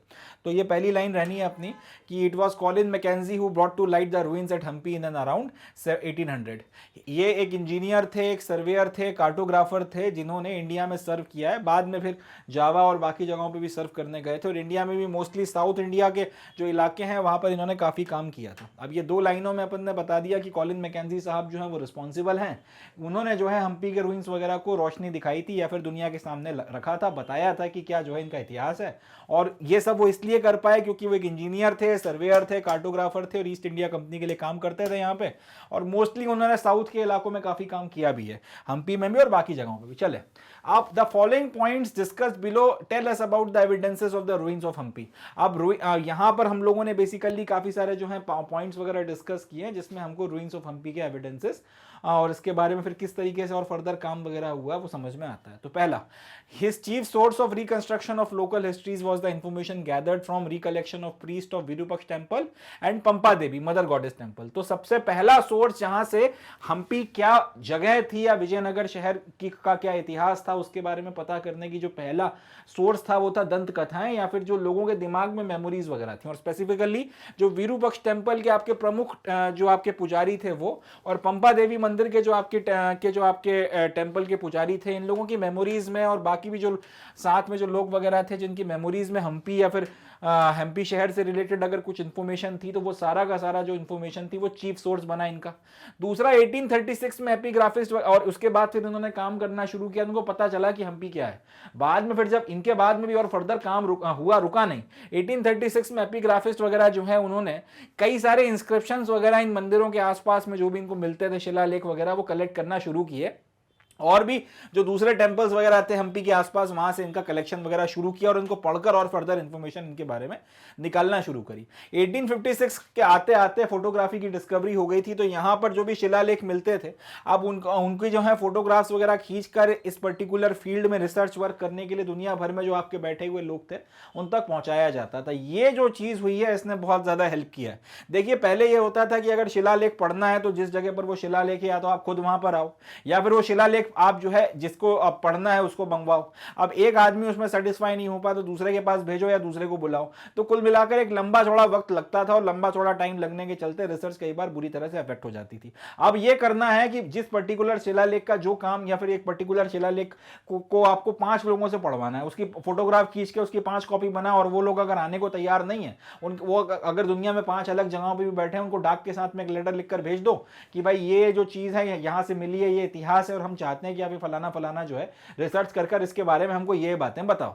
तो अब इस तरीके से इस पर्टिकुलर फील्ड में रिसर्च वगैरह के लिए किसी भी मॉन्यूमेंट वगैरह से या किसी भी चीज से रिलेटेड फोटोग्राफ्स खींच के लोगों को भेजी जाने लगी। तो यहां से और फर्दर जो रिसर्च हुआ, यहां से हम्पी के बारे में और भी काफी कुछ पता चला। इसके अलावा जब इतिहास में खंगाला गया और ज्यादा जब लिटरेचर वगैरह देखा गया कि इसके बारे में कुछ इंफॉर्मेशन वगैरह मिल जाए, तो यहां पर जो कई सारे आपके ट्रैवलर्स आए थे जिनके यात्रा वृतांत वगैरह हमको मिल गए, उनकी मदद से जो है कई सारे एस्पेक्ट्स वगैरह को डिस्कस करने में और हम्पी में किस तरीके की वाइब्रेंट लाइफ उस वक्त में हुआ करती थी उसको समझने में मदद मिली। इसके अलावा other literature in various vernacular languages like Telugu, Kannada, Tamil and Sanskrit also proved to be the direction in assessing the remains of Hampi by various notable historians। इसके एक तो अब ये है कि आपका जो फॉरेन आपके जो ट्रैवलर्स आए थे उनसे अपने को काफी कुछ पता चला। इसके अलावा यहाँ पे लोकल भाषाओं में जो लिटरेचर मिला, तेलुगु भाषा में विजयनगर अंपायर का जो जिक्र मिला, कन्नड़ में मिला, तमिल में, संस्कृत में, तो इन सब से भी जो है इनके बारे में काफी कुछ अपने को पता चला। बिसाइड दिस ओरल ट्रेडिशन जो था उससे तो अपने को पता चल ही रहा था। तो कुल मिलाकर हम लोग ये कह सकते हैं कि ओरल ट्रेडिशन जिससे हमको इंफॉर्मेशन मिली, कुछ कहानियां, कुछ दंत कथाएं, और आपका इसको हम लोगों ने जोड़ दिया आर्कियोलॉजिकल फाइंडिंग्स के साथ में, मॉन्यूमेंट्स वगैरह, इंस्क्रिप्शंस और बाकी जगहों पे जो भी रिकॉर्ड वगैरह मिला, इन सब की मदद से आर्कियोलॉजिस्ट, हिस्टोरियन, सब लोगों ने मिलकर हम्पी को एक तरीके से रीडिस्कवर किया और यहां से विजयनगर अंपायर जो है उसके बारे में, उसका इतिहास जो है खुलकर जिस तरह से सामने आया, उससे लोगों की जो है आंखें खुल गई, समझ में आ गया कि कितना ग्लोरियस किस्म का जो है अंपायर हुआ करता था। इस तरह से जो है सवाल का जवाब बनकर अपना तैयार होगा। अब ये सवाल लिखने के बाद में हमने हेडिंग्स एंड पॉइंट्स में इसको लिखा है, अब हमको क्या क्या पॉइंट्स वगैरह हाईलाइट करने हैं वो देख लेते हैं। सबसे पहले तो कॉलिन मैकेंजी का नाम आपने हाईलाइट करना है, इसके बाद में ये क्या थे वो बताना है, इंजीनियर थे, सर्वेयर थे, कार्टोग्राफर थे, इसको आपने हाईलाइट कर देना है। फिर अगर आगे बढ़ते हैं तो जो चीफ सोर्स है इसको आपने हाईलाइट करना है, इंफॉर्मेशन गैदर्ड फ्रॉम रिकलेक्शन, यहां इस पर्टिकुलर चीज को जो आपने हाईलाइट कर देना है। 1836 एपिग्राफिस्ट, इस पर्टिकुलर वर्ड को आपने हाईलाइट कर देना है। 1856 फोटोग्राफ्स या photographers began to record the monuments for their research work in these fields, इसको आपने हाईलाइट कर देना है। फिर आगे बढ़ते हैं तो आपके various descriptions left by travellers, इसे हाईलाइट कर देना है, और वेरियस वर्नाक्युलर लैंग्वेजेस, इसको आपने हाईलाइट कर देना है। और लास्ट में ये पूरा का पूरा हाईलाइट करना है कि ओरल ट्रेडिशंस और इसको आपने आर्कियोलॉजिकल फाइंडिंग्स वगैरह के साथ में कंबाइन कर स्कॉलर्स ने जो है विजयनगर अंपायर जैसे अंपायर की खोज करी थी। चले अगला क्वेश्चन देखते हैं, question number 30। Describe the significance of temple building in the sacred centre of Vijayanagara. अब अपने को यहां पर जो सेक्रेड सेंटर है विजयनगर का, उसमें जो टेम्पल आर्किटेक्चर है या जो टेम्पल बिल्डिंग वगैरह की गई थी उसकी सिग्निफिकेंस पर बातचीत करनी है। हम लोगों ने देखा था कि विजयनगर शहर जो है वो कई सारे हिस्सों में डिवाइडेड था, तो उसमें से एक जो रॉयल सेंटर था, एक आपका सीक्रेट सेंटर था और एक आपका कमर्शियल सेंटर वगैरह हुआ करता था। मेजर पोर्शन की मैं बात कर रहा हूं।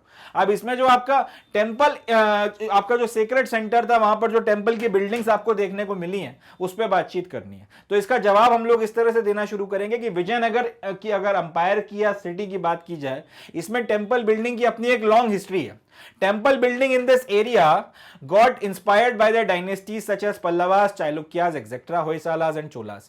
तो यहां पर जो टेंपल बिल्डिंग वगैरह की जाती थी, ये सिर्फ ऐसा नहीं कि विजयनगर अंपायर बन गया और इसमें लोगों ने जो है टेंपल बिल्डिंग शुरू कर दी। इसके पहले भी जो डायनेस्टीज थी वो टेंपल बिल्डिंग में लगी हुई थी, और हर एक डायनेस्टी जो इसके बाद आती थी वो पहले वाले से इंस्पिरेशन लेकर उसको आगे बढ़ाती थी। आप पल्लवों की बात कर लो, चालुक्यों की बात कर लो, होयसालाओं की बात कर लो, चोलाओं की बात कर लो, जिसने इस इलाके पर रूल किया, जिस पे बाद में फिर विजयनगर वालों ने रूल किया था, उन लोगों ने इस पे काम किया है। रूलर जो थे इन्होंने बकायदा टेंपल बिल्डिंग को जो है इंकरेज किया, और कहीं ना कहीं ये जो है बेसिकली डिवाइन के साथ में अपने आप को जोड़ने का, एसोसिएट करने का और लोगों के सामने इस तरीके से एक बड़े भक्त के रूप में प्रोजेक्ट करने का अपने आप को एक मौका देता था, और कहीं ना कहीं इससे समाज वगैरह जो है उसमें ज्यादा एक्सेप्टेबिलिटी आपके रूलर की बढ़ती थी। बिसाइड दिस टेंपल्स जो थे उस वक्त आपके सेंटर ऑफ लर्निंग के तौर पर काम किया करते थे।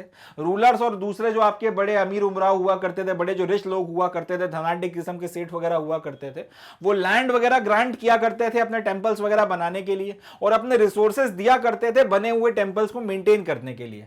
साथ ही साथ temples were developed as significant religious, social, cultural and economic centres. South में ये चीज बहुत ज्यादा प्रोमिनेंटली हुई है कि टेंपल्स जो थे, नॉर्थ में तो इन्वेजन के चलते सब कुछ खत्म हो गया, मगर साउथ में ये चीज रही और अभी तक जो है कहीं ना कहीं मेंटेन्ड है कि टेंपल्स वगैरह जो थे उनको सिर्फ ऐसा नहीं है कि आप गए, आपने पूजा अर्चना करी, पाठ वगैरह की और वापस आ गए, सिर्फ एक आपका रिलीजियस सेंटर के, रिलीजियस सोर्स के तौर पे इस्तेमाल किया जा रहा हो। साथ ही साथ टेंपल्स वगैरह जो है उनको सिग्निफिकेंटली रिलीजियस, सोशल, कल्चरल और इकोनॉमिक सेंटर्स के तौर पर डेवलप किया गया था। धार्मिक काम तो यहां पे होते ही थे, सामाजिक अगर कोई काम होना है, शादी ब्याह हो गया, कल्चरल कुछ काम वगैरह होना है कि बच्चे का मुंडन हो गया, अन्नप्राशन करवाना, इस तरीके की चीजें, और वक्त वक्त पर जो मेले लगते थे तो उसमें जो बड़े लेवल पर दुकानें लगती थी, उस सबके चलते इकोनॉमिक सेंटर्स के तौर पर भी जो है ये इकोनॉमी को ड्राइव किया करते थे। तो टेंपल जो है सिग्निफिकेंट रिलीजियस, सोशल, कल्चरल और इकोनॉमिक सेंटर्स के तौर पर डेवलप किए गए थे। Rulers throughout that constructing, repairing, rulers thought that constructing, repairing and maintaining temples were the important means of winning support and recognition for the power, wealth and पाइटी from the subjects. तो ये भी एक important बात है कि क्योंकि आपकी जनता जो है जनरली रिलीजियस होती है, तो रूलर्स को एक बात समझ में आ गई कि अगर हम लोग मंदिर जो पहले से मेंटेन है, जो पहले से बने हुए मंदिर है, उसमें अगर कुछ रिपेयरिंग का काम है वो करवाएं, या मंदिरों का कंस्ट्रक्शन वगैरह करवाएं, मेंटेन वगैरह करवाएं, तो कहीं ना कहीं इन सारी चीजों में अगर हम अपना एफर्ट लगाएंगे तो लोगों का सपोर्ट हमको मिलेगा, और कहीं ना कहीं वो हमारी पावर, वेल्थ और बाकी सारी चीजें जो हैं उसको रिकॉग्नाइज करेंगे, हमारा सपोर्ट करेंगे। The choice of Vijayanagara as a site of sacred centre was inspired by the holy shrines of Virupaksha and Pampa Devi. In fact आपका जो ये आपका जो विजयनगर शहर है इसको इस इलाके में जहां पे बसाया गया था, बसाया भी वहां पे इसलिए गया था क्योंकि दो पवित्र मंदिर यहाँ पे पड़ते थे, एक आपका पंपा देवी का और दूसरा विरूपक्ष मंदिर। तो ये दोनों होली श्राइन्स वगैरह होने के चलते इस इलाके को पवित्र माना जाता था, सीक्रेट सेंटर माना जाता था, इसीलिए यहाँ पर जो है आपका पूरा का पूरा शहर जो है यहाँ पे बसाया गया। साथ ही साथ एक बात और है बड़ी इंटरेस्टिंग है कि विजयनगर रूलर्स ये बोला करते थे कि राज हम कर रहे हैं, रूल हम कर रहे हैं, मगर हम एक राजा के तौर पर रूल नहीं कर रहे हैं, हम एक सेवक के तौर पर रूल कर रहे हैं। किसके? गॉड विरूपक्ष के। भगवान विरूपक्ष जो है असली राजा तो वो हैं, हम तो सिर्फ उनके बिहाफ पर जो है रूल करना है। ये अपने आप में बड़ी इंटरेस्टिंग बात है। जितने भी आपके रॉयल ऑर्डर्स थे वो सारे भगवान विरूपक्ष के नाम पर साइन किए जाते थे। ये यहां से दिखाता है कि कहीं ना कहीं विजयनगर अंपायर के जो रूलर्स थे वो खुद भी डीपली रिलीजियस थे और रिलीजन को कहीं ना कहीं जो है अपना एक पॉलिसी का पार्ट उन्होंने बनाया भी था। Royal portrait sculpture was displayed in temple and the ruler's visit to these temples in royal style was treated as an important state occasion on which he was accompanied by the important नायकास of the empire। तो ये जो अब जितने भी मंदिर वगैरह हुआ करते थे इसमें राजा खुद भी जो है अपना एक पोर्ट्रेट वगैरह दीवार पे लगवाया करता था ताकि आने जाने वाले देखें कि राजा जो है वो खुद भी जो है भगवान से जुड़ा हुआ है, डिवोटी है और उसने अपना जो है खुद का पोर्ट्रेट लगवा के बेसिकली ये बताने की कोशिश थी कि जो भी यहाँ पे सारी चीजें हैं वो मेरे सपोर्ट के चलते चल रही है, तो कहीं ना कहीं जनता सपोर्ट करे। जब राजा खुद मंदिर वगैरह विजिट करने जाता था इंपॉर्टेंट ओकेशंस वगैरह पर, तो वो अपने आप में एक बड़ा इवेंट हुआ करता था। जैसे आज की तारीख में प्राइम मिनिस्टर जो है वो लाल किले से 15 अगस्त को और 26 जनवरी को आपका स्पीच देते ही देते हैं, वहां पर जाकर स्पीच देना ही देना है। तो ये अपने आप में एक इंपॉर्टेंट इवेंट हो गया। उसी तरह से ये भी अपने आप में एक इंपॉर्टेंट इवेंट हुआ करता था उस जमाने में कि जब राजा जो है मंदिर वगैरह कुछ खास ओकेशंस पर जाया करता था और इस चीज को बहुत पॉम्प एंड ग्लोरी के साथ में लोगों के सामने प्रोजेक्ट किया जाता था। जो भी उनके इंपॉर्टेंट नायकास वगैरह हैं वो भी उनको अकंपनी किया करते थे। तो ये कहीं ना कहीं सारे तरीके हुआ करते थे जिसकी मदद से आप जनता के बीच में जो है अपना एक पकड़, अपनी एक पैठ बनाते थे रिलीजन का इस्तेमाल कर। जितने भी आपके रॉयल ऑर्डर्स थे वो भगवान विरूपक्ष के नाम पर साइन किए जाते थे कन्नड़ भाषा में या कन्नड़ स्क्रिप्ट में। Rulers indicated their close links with gods by using the title Hindu Suratrana which literally meant Hindu sultan. तो भगवान के साथ में जोड़ने के लिए और रिलीजन स्पेसिफाई करने के लिए कई बार हिंदू सुरात राणा या फिर हिंदू सुल्तान शब्द जो है उसका भी इस्तेमाल किया जाता था। ये सारी चीजें जो है कहीं ना कहीं टेंपल बिल्डिंग और विजयनगर अंपायर का जो सेक्रेट सेंटर है उसमें सिग्निफिकेंस वगैरह ऐड करती हैं। इस तरह से जो है एक अच्छा जवाब अपना ये बनकर तैयार हो जाएगा। अब इसमें क्या क्या बातें हाईलाइट करनी है, तो इसमें हाईलाइट करने हैं सारे रूलर्स वगैरह के नाम जिनका कहीं ना कहीं आपने इंस्पिरेशंस वगैरह, जिनसे कहीं ना कहीं इंस्पिरेशन लेकर विजयनगर अंपायर ने जो है इनको आगे बढ़ाया था। Temple learning was a functioning centre of learning. इसके बाद में ये वाली लाइन पूरी की पूरी आपने हाईलाइट करनी है। ये shrines of Virupaksha and Pampa देवी, इसे हाईलाइट करना है। इसके बाद में ये वाली लाइन आपने खास तौर पर जो है हाईलाइट करनी है कि सारे के सारे ऑर्डर्स कन्नड़ स्क्रिप्ट में श्री विरूपक्ष के नाम पे साइन किए जाते थे। और ये वाला कि ये सब added to the significance of temple building in the sacred centre of Vijayanagara. इस पर्टिकुलर पॉइंट के साथ में इसका जवाब जो है अपना बनकर तैयार हो जाएगा और इसी के साथ में अपना सेक्शन सी जो है उसके सारे क्वेश्चंस अपने हो गए। तो यहाँ पर अपना सेक्शन ए खत्म हो गया, इसके बाद में सेक्शन ई अपना हो गया और उसके बाद में हम लोगों ने सेक्शन सी कर दिया। अब जैसा कि मैंने आपसे कहा था कि अब इसके बाद आपकी मर्जी है कि आप सेक्शन बी पहले करना चाहते हैं या सेक्शन डी पहले करना चाहते हैं। कई लोग सेक्शन बी पहले करके सेक्शन डी की तरफ जाएंगे, कई लोग सेक्शन डी करके सेक्शन बी की तरफ जाएंगे। जैसी आपकी मर्जी आप कर सकते हो। मैं होता तो मैं सेक्शन डी पहले करता, उसके बाद में सेक्शन बी की तरफ जाता, बट ऐसा कोई जरूरी नहीं है। आप चाहो तो बी पहले करके डी पर भी जा सकते हो, कोई इश्यूज नहीं है। तो इसके बाद में सेक्शन सी के बाद अगला जो है अपना सेक्शन डी, इसमें सोर्स बेस्ड क्वेश्चंस वगैरह जो हैं वो हम लोग देखेंगे। चले करते हैं इसे।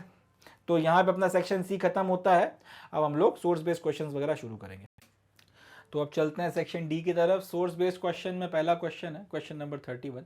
Read the following source carefully and answer the question that follows. तो पहले तो अपने को ये सोर्स अच्छे से पढ़ना है, उसके बाद जो क्वेश्चंस वगैरह बनेंगे उनका जवाब देना है। पहला सोर्स वगैरह जो है इसकी हेडिंग है किंग्स एंड ट्रेडर्स।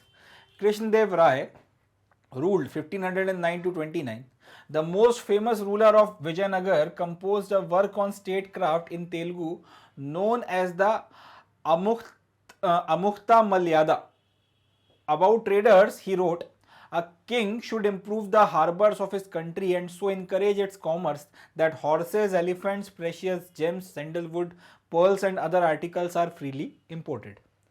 यानी कि जितना अभी तक अपन ने पढ़ा है इसकी हेडिंग क्या है, किंग्स एंड ट्रेडर्स, यानी कि राजा और व्यापारी। इसमें कृष्णदेव राय जिन्होंने 1509 से लेकर 1529 तक रूल किया था, ये विजयनगर के सबसे फेमस रूलर रहे हैं।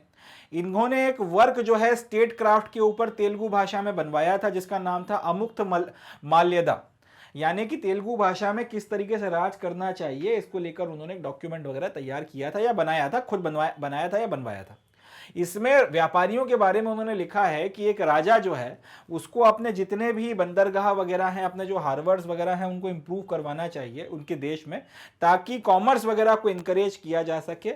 और उसकी मदद से जो घोड़े हैं, हॉर्सेस वगैरह हैं, जो एलिफेंट्स हैं, जो प्रेशियस जेम्स हैं, जो सैंडलवुड है, पर्ल्स और बाकी सारे आर्टिकल्स वगैरह हैं, वो फ्रीली इंपोर्ट वगैरह किए जा सकें।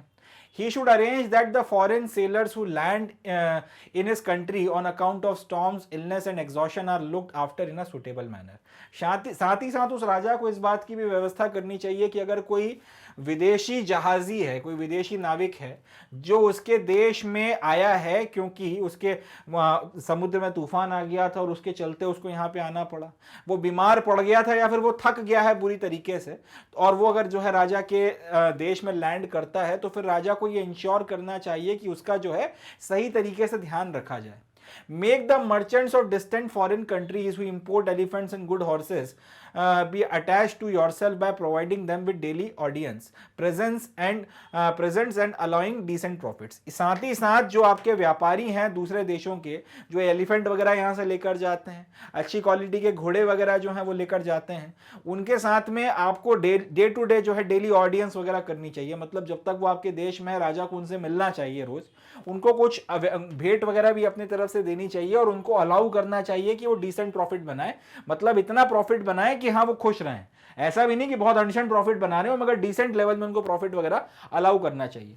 Then those articles will never go to your enemies. अगर राजा ऐसा करता है तो फिर इस पर्टिकुलर परिस्थिति में ये जो लोग हैं ये कभी आपके खिलाफ नहीं जाएंगे और ये सारे के सारे आर्टिकल्स वगैरह जो हैं ये भी आपके दुश्मनों के हाथ में नहीं लगेंगे। ये जो है राजा कृष्णदेव राय ने कहा था उस तेलुगु डॉक्यूमेंट में जिसको उन्होंने लिखा था, जिसका नाम था अमुक्त माल्यदा। अब ये जो है आपका पूरा का पूरा आर्टिकल बन गया, इसके ऊपर सवाल वगैरह। Explain the responsibilities of king mentioned by Krishnadeva Raya. तो इसका जवाब, अब इसमें अपने को पहला क्वेश्चन है कि कृष्णदेव राय ने जो रिस्पॉन्सिबिलिटीज वगैरह किंग के लिए बताई है वो आपने एक्सप्लेन करनी है। तो इसका जवाब हम लोग लिखेंगे in Amuktamalyada Krishnadeva Raya mentions the responsibility of king in the following ways. पहला, a king should improve the harbours of his country, he should encourage commerce so that horses, elephants, precious gems, sandalwood, pearls and other articles should be freely imported. He should also arrange that the foreign sailors who have land in his country on account of storms, illness and exhaustion are looked after in the proper manner. तो यहाँ पे basically हमने किया क्या है, वो paragraph की कुछ लाइनें एक सर्टेन तरीके से उठा के जस्ट कॉपी पेस्ट मारी है, इसके अलावा कुछ नहीं किया। मगर इसी तरह से जो है जवाब बनाए जाते हैं। अमुक्त माल्यदा को जो है आपने अंडरलाइन कर देना है, बाकी जो है बढ़िया जवाब जो है यहाँ से बनकर तैयार हो जाएगा कि इस तरीके से जो है आपने अपना काम करना है और जस्ट वही लाइनें जो है आपने पैराग्राफ से उठा के यहाँ पे लगा दी है, इसके अलावा आपने कुछ नहीं किया। तो एक अच्छा जवाब जो है बनकर तैयार हो गया। अगला question, in what way had Krishnadeva Raya protected articles from going to his enemies. किस तरीके से कृष्णदेव राय ने आर्टिकल्स को अपने दुश्मनों तक जाने से रोका है। तो इसका जवाब यह है कि Krishnadeva Raya give protection on a regular basis to the merchants of foreign countries who imported elephants and horses to his country. मतलब यह कि जो लोग आपके मर्चेंट्स वगैरह, जो मर्चेंट्स आपके एलिफेंट एंड हॉर्सेस वगैरह उनके देश में इंपोर्ट करते थे, उनको रेगुलर बेसिस पर जो है उन सारे फॉरेन ओरिजिन के मर्चेंट्स वगैरह को कृष्णदेव राय ने रेगुलर बेसिस पे प्रोटेक्शन दिया। साथ ही साथ उनको प्रेशियस प्रेजेंट्स यानी कि भेंट वगैरह दी और साथ ही साथ एक्सटेंसिव अरेंजमेंट वगैरह किया इस बात का कि मर्चेंट्स वगैरह जो हैं ठीक ठाक मात्रा में प्रॉफिट बना सकें, जिससे कि उनका भी जो है व्यापार वगैरह अच्छा चले। और इस सब चीजों को कर उन्होंने एनिमीज वगैरह तक एक तो इन व्यापारियों को अपने दुश्मनों के साथ मिलने से रोका और इंश्योर किया कि उनके आर्टिकल्स वगैरह जो है उनके दुश्मनों तक ना पहुंचे। अगला, explain the measures taken by the king to improve the conditions of his country. अब अपने को वो सारे मेजर्स बताने हैं जो किसी राजा को लेने चाहिए अगर वो अपने देश की कंडीशंस वगैरह इंप्रूव करना चाहता है। तो जवाब है, measures taken by the king to improve the conditions of his country are. पहला तो ये कि उसको अपनी बॉर्डर्स को जो है अपने एनिमीज वगैरह से बचाना चाहिए, पहला। दूसरा ये कि उसको वो सारे नेसेसरी स्टेप्स उठाने चाहिए जिसकी मदद से ट्रेड एंड कॉमर्स जो है उसको इंप्रूव किया जा सके, मतलब देश की इकोनॉमिक सिचुएशन या आर्थिक हालत जो है उसको सुधारा जा सके, उसको और अच्छा बनाया जा सके, प्रॉस्पेरस किया जा सके। अगर आप ऐसा करते हैं तो ये तो आपका देश जो है अच्छे रास्ते पर चलेगा। नहीं कर रहे हैं तो एक राजा के तौर पर ही आपकी ड्यूटी वगैरह बनती है। चलें, तो ये जो है अपना क्वेश्चन नंबर 31 जो है इसका उसके जवाब बन गए। अगला आता है क्वेश्चन नंबर 32, देखते हैं। तो नेक्स्ट जो अपना क्वेश्चन है, क्वेश्चन नंबर 32, इसमें है read the following sources carefully and answer the questions that follow. सबसे पहले तो अपने को ये सोर्स को पढ़ना है और उसके बाद फिर उसमें जो भी क्वेश्चंस वगैरह बनते हैं उसका जवाब देना है। जो सोर्स है उसकी हेडिंग है Colin McKenzie. Born in 1754, Colin McKenzie became famous as an engineer, surveyor and cartographer। मतलब ये कि 1754 में इनका जन्म हुआ था और कॉलिन मैकेंजी 3 बातों को लेके या 3 चीज़ों के लिए फेमस हुए। पहला तो वो एक इंजीनियर थे, दूसरा वो सर्वेयर थे और तीसरा कार्टोग्राफर थे, यानी कि नक्शे बनाया करते थे। In 1815 he was appointed as the first surveyor general of India, a post he held till his death in 1821। 1815 में इनको सर्वेयर जनरल बनाया गया, इनफैक्ट पहला सर्वेयर जनरल बनाया गया इंडिया का, और ये पोस्ट जब तक उनकी मृत्यु नहीं हुई 1821 तक उन्होंने होल्ड करी। वो इस पद पर तब तक रहे जब तक उनकी मृत्यु नहीं हो गई। He embark on collecting local histories and surveying historic sites in order to better understand India's past and make governance of the colony easier. अब इनका बेसिकली जो काम था वो ये था कि देश भर में घूमकर अलग अलग जगहों की जो लोकल हिस्ट्री है वो कलेक्ट करना, जो भी आपकी हिस्टोरिकल साइट्स वगैरह हैं उनकी सर्वेइंग वगैरह करना, ताकि हिंदुस्तान का जो इतिहास है, हिंदुस्तान का जो पास्ट है उसकी ज़्यादा बेटर अंडरस्टैंडिंग की जा सके और उसकी मदद से इंडिया की जो गवर्नेंस है वो ज़्यादा आसान बन सके। He says that it struggle long under the miseries of bad management before the south came under the banning of influence of the British government. यानी इन्होंने एक जगह कहा भी है कि काफ़ी लंबे वक्त तक जो है साउथ इंडिया में जो हिस्टोरिकल साइट्स हैं उसका काफ़ी बुरी तरीके से मैनेजमेंट हुआ था। फाइनली ब्रिटिश गवर्नमेंट जो है उन्होंने इस बार उनके कंट्रोल में साउथ आया और उन्होंने इस चीज़ को लेकर फिर सीरियस जो है एफर्ट्स वगैरह करना शुरू किए हैं। But studying Vijayanagara, Mackenzie believed that the East India Company could gain much useful information on many of these institutions, laws and customs whose influences still prevails among the various tribes of natives forming the general mass of the population to this day। मगर जब Vijayanagar umpire उन्होंने पढ़ना शुरू किया तो McKenzie को इस बात का भरोसा था कि ईस्ट इंडिया कंपनी जो है बहुत यूजफुल इंफॉर्मेशन गेन कर सकती है विजयनगर अंपायर से। कई सारे जो इंस्टीट्यूशंस वगैरह हैं लॉ के रिलेटेड में, कस्टम के रिलेटेड में, उन सबको विजयनगर अंपायर में जिस तरीके से इंस्टीट्यूशंस काम करते थे उसके बारे में पढ़कर ईस्ट इंडिया कंपनी को काफ़ी फायदा हो सकता है, क्योंकि आज भी उन सारे इंस्टीट्यूशंस का, इन अंपायर्स का जो प्रभाव है इंडिया के जो आपके मासेस हैं उनके ऊपर, उसका प्रभाव आपको देखने को मिलता है। खास तौर पे अगर आप कई सारे ट्राइब्स की बात करें जो नेटिव्स की आपको देखने के लिए मिलती हैं, जो जनरल पॉपुलेशन बनाती हैं आज की तारीख में, आज की तारीख से मतलब जब मैकेंजी का वक्त था उसकी बात वो कर रहा है, उनके ऊपर इन सारे कस्टम्स का और इन सारी चीज़ों का प्रभाव देखने को मिलता है। तो वो सारे इंस्टीट्यूशंस जिनके चलते ये कस्टम्स और ट्रेडिशंस बने, अगर उनको पढ़ा जाए तो कहीं ना कहीं हिंदुस्तान के मासेस को समझने और समझ कर उनको कंट्रोल करने में ज़्यादा हमको मदद मिल सकती है, वो ज़्यादा हेल्पफुल या यूजफुल हो सकता है। ये जो है कॉलिन मैकेंजी के ऊपर पैराग्राफ बना। अब सवाल बनता है, who was Colin McKenzie, give his introduction. तो कॉलिन मैकेंजी 1754 में जन्म हुआ था इनका। ये एक फेमस इंजीनियर, सर्वेयर और कार्टोग्राफर हुआ करते थे और इनको पहले surveyor general of British India के तौर पर अपॉइंट किया गया था 1815 में, एंड इन्होंने ये पोस्ट जब तक इनकी मृत्यु नहीं होगी 1821 तक उसको होल्ड करके रखा। तो पहले क्वेश्चन का जो जवाब है वो ये बन गया। अगला, mention what Mackenzie did to make governance of the colony easier. अब अपने को ये बताना है कि मैकेंजी ने वो क्या चीजें करी हैं जिसकी मदद से कॉलोनी की जो गवर्नेंस वगैरह है वो ज्यादा आसान हो गई, ज्यादा इजियर बन गई। तो पहली चीज जो मैकेंजी ने करी वो ये था कि देश भर में जो अलग अलग जगह थी उनकी लोकल हिस्ट्रीज वगैरह कलेक्ट करी। दूसरा, जो आपकी हिस्टोरिक साइट्स वगैरह थी उनको सर्वे किया। इसकी मदद से अंग्रेजों को हिंदुस्तान का जो पास्ट है उसको समझने में ज्यादा मदद मिली, ज्यादा बेटर अंडरस्टैंडिंग उनकी आई, और इसकी मदद से इंडिया की जो कॉलोनी थी उसका गवर्नेंस ज्यादा आसान हो गया। देखिए होता क्या है, अलर्ट से आप किसी जगह पर गए, अब वहां पर आपको एक खास तरीके का ट्रेडिशन मिला, अब आपने जिंदगी में उस तरीके की चीज होती हुई नहीं देखी है, मगर वो वहां पे हो रही है। पहले आपको बहुत अजीब लगेगा, ऑड लगेगा कि आप ये जो कर रहे हैं जो भी चीज है वो क्या है, मगर जब आप उसके पीछे का लॉजिक समझेंगे, इतिहास जानेंगे, तो आपको अंडरस्टैंडिंग आएगी, और एक बार जब अंडरस्टैंडिंग आएगी तो उसके बाद में फिर ज्यादा बेटर तरीके से आप उस चीज को अप्रिशिएट कर पाएंगे, और ज्यादा बेटर तरीके से आप जो वहां का लोकल पॉपुलेशन है जहां पर भी आप गए उसके साथ में आप एसिमिलेट हो पाएंगे। तो इसलिए किसी भी जगह को या किसी भी जगह के लोगों के कस्टम्स एंड ट्रेडिशंस को जानने के लिए बड़ा जरूरी हो जाता है कि आप उनके पास्ट को भी जानें जानो, और वही काम यहाँ पे कॉलिन मैकेंजी ने किया। और इसके चलते उन लोगों को अगर जान लिया तो फिर अगर आप उनके ऊपर राज कर रहे हो तो राज करना और ज्यादा आसान हो जाता है। आपको पता चल जाता है कि कहां पर आपको जो है छेड़ना है और कहां पर जो है आपको रुक जाना है। आपको रेड लाइन समझ में आ जाती है कि इसके आगे गए तो जनता विद्रोह कर देगी, धर्म पर आपको हरकत नहीं देनी है, या फिर किस कस्टम या किस ट्रेडिशन तक आपको जो है छेड़खानी नहीं करनी है। सारी बातें समझ में आ जाती हैं, और ये सब समझने में कॉलिन मैकेंजी की जो स्टडी थी, रिसर्च थी, उसने काफी ज्यादा हेल्प किया था। Third question, according to him what benefits would the East India Company gain after studying Vijayanagara, explain in brief. अब कॉलिन मैकेंजी के अनुसार अगर आपका ईस्ट इंडिया कंपनी ने विजयनगर अंपायर को डिटेल में पढ़ा तो उसकी मदद से इनको क्या बेनिफिट्स मिलेंगे, ये चीज अपने को ब्रीफ में एक्सप्लेन करनी है।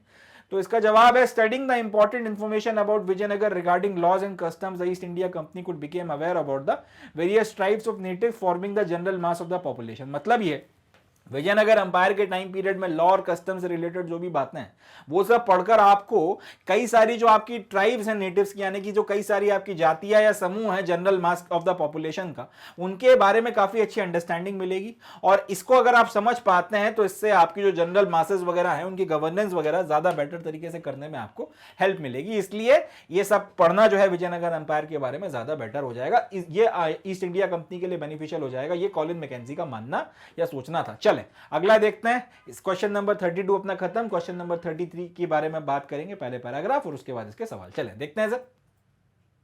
तो नेक्स्ट अपना जो क्वेश्चन है, क्वेश्चन नंबर 33, इसमें है read the following source carefully and answer the questions that follow. अब इसमें हमको एक सोर्स है उसको केयरफुली पढ़ना है और उसके बाद जो क्वेश्चंस वगैरह होंगे उनका जवाब देना है। तो ये जो आपका सोर्स है इसकी हेडिंग है how tanks were build, tanks वगैरह किस तरह से बनाए गए थे। और टैंक्स से यहाँ पे मतलब किन टैंक्स की बात हो रही है, उन वाटर टैंक्स की बात हो रही है जिसमें पानी को स्टोर किया जाता था।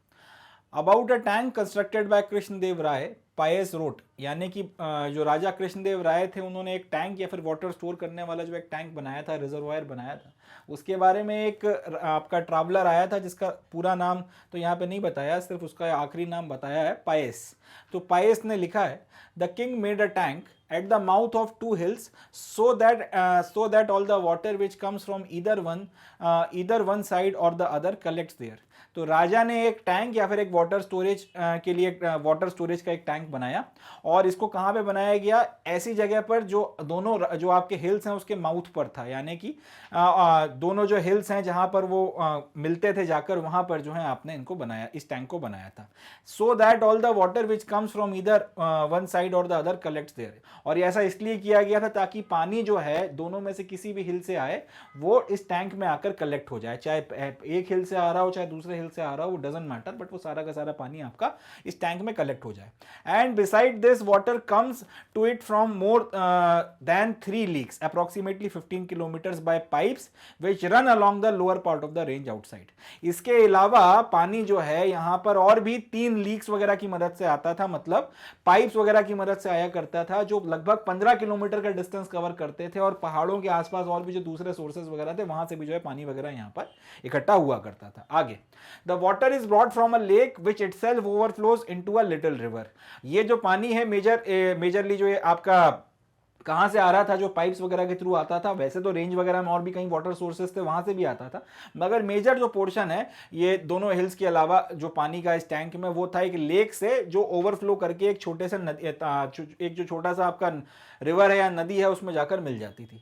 The tank had 3 large pillars handsomely carved with figures, these connected above with certain pipes by which they get water when they have to irrigate their gardens and rice field. अब ये जो tank है इसमें 3 large pillars वगैरह बनाए गए थे, इनको भी बहुत अच्छे तरीके से आपने कार्व किया था, इसके ऊपर फिगर्स वगैरह बनाए थे, और इनको इन पाइप्स वगैरह के साथ में जिनसे ये पानी वगैरह आ रहा था टैंक के अंदर, इनके साथ में कनेक्ट किया जाता था, ताकि जब जब आपको जरूरत पड़ती थी पानी की, अपनी जो चावल के खेत हैं उसमें पानी देने के लिए, या जो गार्डन्स वगैरह हैं या फिर अलग कहीं पर और अगर वाटर की जरूरत है शहर में, तो वो सारा का सारा पानी फिर यहां से कलेक्ट कर सप्लाई किया जाता था। In order to make this tank the king broke down a hill. अब इस टैंक को बनाने के लिए राजा ने एक पहाड़ जो है उसको तोड़वाया।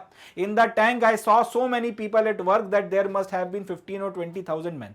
अब इस टैंक को बनते वक्त मैंने देखा कि राजा ने लगभग इतने सारे लोगों को काम पे लगाया था कि एक वक्त में जब भी आप देखो तो 15 से 20,000 लोग वहां पर काम करते हुए दिखते थे। और ये टैंक इतना गहरा था कि जब आप ऊपर से देखते थे तो ये जो सारे के सारे इंसान है ये आपको चींटियों की तरह समझ में आते थे। तो इससे अपने को ये भी अंदाजा लग रहा है कि कितना डेप्थ तक जो है इस टैंक को खुदवाया गया था। ये जो है पैराग्राफ हो गया। अब क्वेश्चन है explain briefly where the tank was constructed. तो जवाब हो जाएगा the tank was constructed by Krishnadeva Raya at mouth of two hills so that all the water which comes from the either side of the two hills is collected in that tank और collected there. दूसरा explain briefly the source of water for the tank. तो जो source था water का, एक तो आपका जो दोनों पहाड़ थे उनसे जो पानी आ रहा है, इसके अलावा एक लेक जो ओवरफ्लो करके एक लिटिल रिवर में मिल जाया करती थी वो। चले तीसरा explain briefly the advantage of constructing tanks.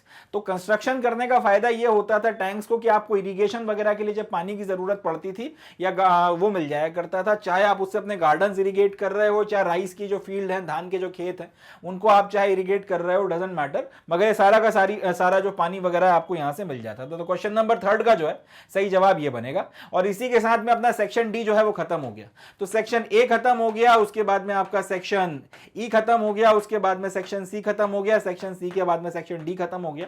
अब हम लोग चलेंगे लास्ट सेक्शन की तरफ जो है short answer type questions, section B, और उसके साथ ही जो अपना पेपर है वो भी कंक्लूड हो जाएगा। चलें तो अब हम लोग सेक्शन बी की तरफ बढ़ते हैं।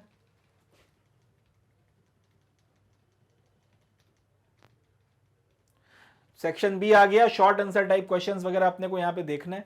वही जो स्ट्रेटजी हमने आपका लॉन्ग आंसर टाइप क्वेश्चंस में लगाई थी यहाँ पे लगाएंगे, हेडिंग पॉइंट्स और हाइलाइट्स में खेलेंगे, जहां तक हो सकेगा पैराग्राफ्स वगैरह में लिखने से अवॉइड करेंगे। चलें देखते हैं। तो अपना जो पहला क्वेश्चन है शॉर्ट आंसर टाइप क्वेश्चन में, क्वेश्चन नंबर 22, इसमें पूछा गया examine how the amara nayaka system was a political innovation of the Vijayanagar empire. अब हमने जब विजयनगर अंपायर पढ़ा था तो हमने देखा था कि पूरा का पूरा जो अमारा नायका सिस्टम है वो विजयनगर अंपायर का एक बड़ा इंपॉर्टेंट पॉलिटिकल इनोवेशन था, और उसकी मदद से पूरे साउथ इंडिया को जीतने में और इंटैक्ट रखने में विजयनगर अंपायर को काफी मदद मिली। बाद में यही एक बहुत बड़ा फीचर बना जिसके चलते अंपायर का जो है डाउनफॉल वगैरह हुआ। खैर अब अपने को यहाँ पे ये बताना है कि जो अमारा नायका सिस्टम था ये विजयनगर अंपायर का एक मेजर पॉलिटिकल इनोवेशन कैसे था, ये चीज अपने को एक्सप्लेन करनी है। तो इसका जवाब बनता है कि भाई अमारा नायका सिस्टम जो है वो मेजर पॉलिटिकल विजयनगर अंपायर का इनोवेशन इस तरह से था। पहला, मैनी फीचर जो थे सिस्टम के वो दिल्ली सल्तनत का जो इक्ता सिस्टम है उससे उठाए गए थे, और इक्ता सिस्टम के चलते दिल्ली सल्तनत काफी सक्सेसफुल रहा, काफी बड़े लेवल पर फैल पाया और अपने आप को कंसोलिडेट कर पाया, इसलिए इस सिस्टम में कई सारी चीजें इक्ता सिस्टम से उठाई गई थी। अमारा नायका जो थे वो बेसिकली मिलिट्री कमांडर हुआ करते थे, who were given territories to govern by the Rayas or the rulers of the Vijayanagar. तो अमारा नायका सिस्टम में जो अमारा नायका है ये कौन है? ये वो लोग हैं जो मिलिट्री कमांडर हैं, जिनके कंट्रोल में सेना का एक हिस्सा आता है। इन लोगों को विजयनगर अंपायर का एक हिस्सा रूल करने या गवर्न करने के लिए आपका जो विजयनगर अंपायर का राजा है जिसका नाम था रायास, उन्होंने या फिर जो रूलर्स हुआ करते थे विजयनगर के, उन्होंने कुछ इलाका अपनी टेरिटरी का इनको रूल करने के लिए दे दिया। इस तरह से तो आपके कुछ कुछ जो मिलिट्री कमांडर्स थे उनको थोड़े थोड़े इलाके रूल करने के लिए दिए गए थे, और इसकी मदद से जो है आपको ये अंपायर वगैरह का वो हिस्सा जो है रूल करना था, वहां पे टैक्स कलेक्शन करना था, वहां पे गवर्नेंस वगैरह करनी थी, और आपको उस पर्टिकुलर इलाके में लॉ एंड ऑर्डर वगैरह मेंटेन करके रखना था। जब राजा को लगता था कि कोई हमारा नायका वहां पे मजबूत हो रहा है तो उसको एक से दूसरी जगह ट्रांसफर कर दिया जाता था, और इस तरीके से राजा पूरे अंपायर की सिक्योरिटी, सेफ्टी और इंटैक्टनेस वगैरह को इंश्योर करवाया करता था। चलें तो ये बन गया क्वेश्चन नंबर 22 का जवाब। अगला, examine the outcomes of the battle of राक्षसी तंगड़ी दैट इज तलईकोटा। तलईकोटा की जो लड़ाई है उसको एक और नाम से जाना जाता है बैटल ऑफ राक्षसी तंगड़ी, तो या जनरली मगर इसके लिए जो ज्यादा फेमस नाम है वो है बैटल ऑफ तलईकोटा। तो अपने को अब ये बताना है कि जो बैटल हुई थी तलईकोटा में इसके क्या आउटकम्स निकल कर आए थे, अपने को ये चीज जो है अपने एक्सप्लेन करनी है। तो इसका जवाब हम लोग इस तरह से देंगे कि भाई 1565 में जो विजयनगर अंपायर का चीफ मिनिस्टर हुआ करता था जिनका नाम था रामा राया, इन्होंने राक्षसी तंगड़ी या फिर तलईकोटा में अपनी जो विजयनगर अंपायर की आर्मी है उसको लीड किया against the forces of combined आर्मीज of Bijapur, Ahmednagar and Golconda. Bijapur, Ahmednagar और गोलकोंडा की जो आपकी कंबाइंड आर्मीज थी उनके अगेंस्ट में इन्होंने अपनी विजयनगर अंपायर की आर्मी को जो है लीड किया, और यहां पर इन तीनों आर्मीज के इन तीनों आपके अंपायर अंपायर्स की कंबाइंड आर्मीज के अगेंस्ट में विजयनगर अंपायर की आर्मी जो है हार गई, और उसके बाद the armies of the sultans were responsible for the destruction of the city of Vijayanagar empire, Vijayanagara. तो उसके बाद में फिर ये जो आपकी फौजें जीत गई, ये अल्टीमेटली विजयनगर शहर पहुंची और इन्होंने इस पूरे के पूरे शहर को सैक कर रख दिया, और यहां से कहीं ना कहीं जो है आपके विजयनगर अंपायर का डाउनफॉल भी शुरू हुआ। आगे लिखिए, it was only after the death of Krishnadeva Raya that the relation between the sultan and the Rayas become bitter. ये लड़ाई होने के पीछे की वजह यह है कि आपका जो विजयनगर अंपायर और सुल्तान थे, ये आपके जो डेक्कन सल्तनत वगैरह थे, इनके सुल्तानों के बीच में रिलेशनशिप खराब हुए, मगर ये सब कृष्णदेव राय की जब मृत्यु हुई थी उसके बाद में हुआ था। एंड रामा राय जो आपके चीफ मिनिस्टर थे, इनकी एडवेंचरस पॉलिसीज थी अंपायर को फैलाने के लिए, उसके चलते उन्होंने कोशिश ये करी कि एक सुल्तान को दूसरे के खिलाफ खड़ा किया जाए, मगर बाद में हुआ ये कि इससे सुल्तान जो है जब इनको समझ में आया कि किस तरह का खेल राम राय खेल रहे हैं, तो वो सबके सब जो है इकट्ठे हो गए एंड उन्होंने कंबाइंड तौर पर जो है फिर इनकी आर्मी को डिफीट कर दिया, और इस तरीके से विजयनगर अंपायर का धीरे धीरे जो अल्टीमेटली ग्रेजुअल डिस्ट्रक्शन हुआ और डिस्लाइन हुआ, और अल्टीमेटली अंपायर एक पावरफुल अंपायर से कमजोर अंपायर अल्टीमेटली खात्मे की तरफ में गया। चले अगला क्वेश्चन देखते हैं, question number 24। Examine the significance of enclosing agricultural land within the fortified areas of Vijayanagara. अब अपने को यह बताना है कि विजयनगर अंपायर का जो किलेबंदी की गई थी, उस किलेबंदी के अंदर ऐसी जमीन जिसके ऊपर खेती की जा सकती है, इसको भी लाने की क्या वजह थी या क्या सिग्निफिकेंस था। तो इसका जवाब ऐसा बनता है कि एग्रीकल्चरल लैंड को इंक्लोज कर फोर्टिफाइड एरिया के अंदर विजयनगर अंपायर ने कहीं ना कहीं अपने जो सब्जेक्ट्स वगैरह हैं उनको एक बहुत अच्छा प्रोटेक्शन दिया था, क्योंकि अगर कभी जंग लग गई या कभी वॉर शुरू हो गया तो एनिमी की कोशिश ये रहेगी कि वो चारों तरफ घेरा डाल ले। फोर्टिफाइड वॉल्स के चलते ये तो हो नहीं पाएगा कि वो आसानी से जो है शहर के अंदर घुसने की कोशिश करे, और घेरा वगैरह जो है वो डाल लेगा ज्यादा, मगर फिर भी अब अंदर जो आपका कल्टीवेशन वगैरह हो रहा है, जो भी आपका खेती किसानी हो रही है, उसको कोई नुकसान नहीं पहुंचेगा। तो इस तरीके से अगर कोई ये जो सिचुएशन आती थी कि शहर के चारों तरफ घेरा डाल के बैठ लो और अपने दुश्मन को जो शहर के अंदर बैठा हुआ है उसको भूखमरी की स्थिति तक लेकर आ जाओ, ताकि फिर वो कमजोर हो जाए और उसको सरेंडर करना पड़े, इस परिस्थिति से बचा जा सकता था। क्योंकि स्टारवेशन वगैरह कभी नहीं होगा, लगातार जो है आपके अंदर आप अनाज वगैरह उगाते रहोगे और अपनी जो जनता है उसको खिलाते रहोगे। इस तरीके से घेरा या फिर जो चारों तरफ से आपने जो सीज डाला अगर लंबा भी खींच गया तो भी कोई दिक्कत नहीं आएगी, आप प्रोटेक्शन देने में कामयाब हो पाओगे। चलें अगला क्वेश्चन देखते हैं, क्वेश्चन नंबर 25।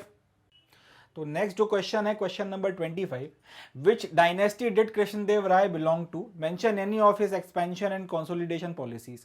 अब अपने को यह बताना है कि कृष्णदेव राय जो थे वो कौन सी डायनेस्टी से बिलोंग करते थे, और दूसरा इनकी कुछ एक्सपेंशन और इनकी जो कंसोलिडेशन की पॉलिसीज थी, यानी कि अंपायर को किस तरह से बढ़ाया जाए और जितना इलाका इनके कब्जे में आया है उसको अंपायर में किस तरह से पूरी तरह से इंटीग्रेट किया जाए, ये चीज के लिए क्या वो पॉलिसीज अपनाया करते थे, वो हमको बताना है। तो इसका जो जवाब बनेगा वो इस तरह से बनेगा, कृष्णदेव राय जिन्होंने 1509 से लेकर 1529 तक रूल किया वो तुलुवा डायनेस्टी से बिलोंग करते थे, पहली चीज। दूसरा ये कि जो एक्सपेंशन और कंसोलिडेशन इनके टाइम पीरियड में हुआ उसके सेलिएंट फीचर्स ये हैं। पहला तो ये कि इन्होंने तुंगभद्रा का जो इलाका था, तुंगभद्रा की जो आपकी रिवर है और जो कृष्णा रिवर है उसके बीच में जो दोआब का इलाका आता है, जिसको कई बार फेमसली रायचूर दोआब बोला जाता है, 1512 में एक तो उसको जीता। दूसरा अपने रूल के टाइम पीरियड में इन्होंने उड़ीसा के जो रूलर थे उनको सबड्यू किया, यानी कि 1514 में उनको दबाया और उनको बोला कि देखो ऐसा है, तुम्हें मेरे नीचे रहना पड़ेगा, तुम्हें मेरी बातें शर्तें मानना पड़ेंगी, नहीं तो मैं तुम्हारा अंपायर खत्म कर दूंगा। और इस तरीके से इन्होंने आपके जो उड़ीसा के गजपति रूलर्स थे उनको दबाया।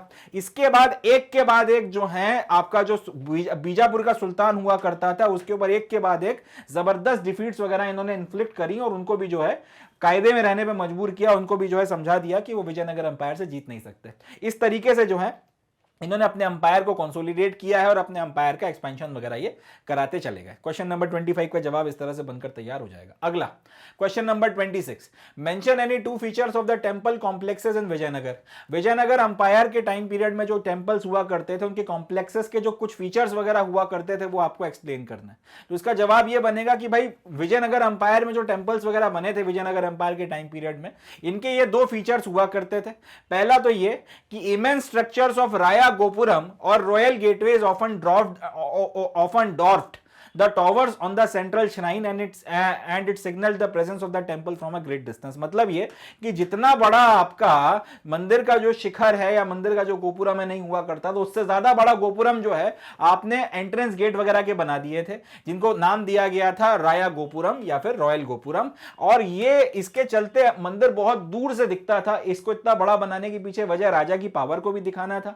दूसरा यह है कि कहीं ना कहीं ये इतने बड़े बनाए जाने लगे कि जो सेंट्रल श्राइन है वो छोटी हो जाती थी। और इसका एक फायदा ये भी होता था कि बहुत दूर से भी जो है ये दिख जाते थे, तो समझ में आ जाता था लोगों को कि मंदिर है यहाँ पर।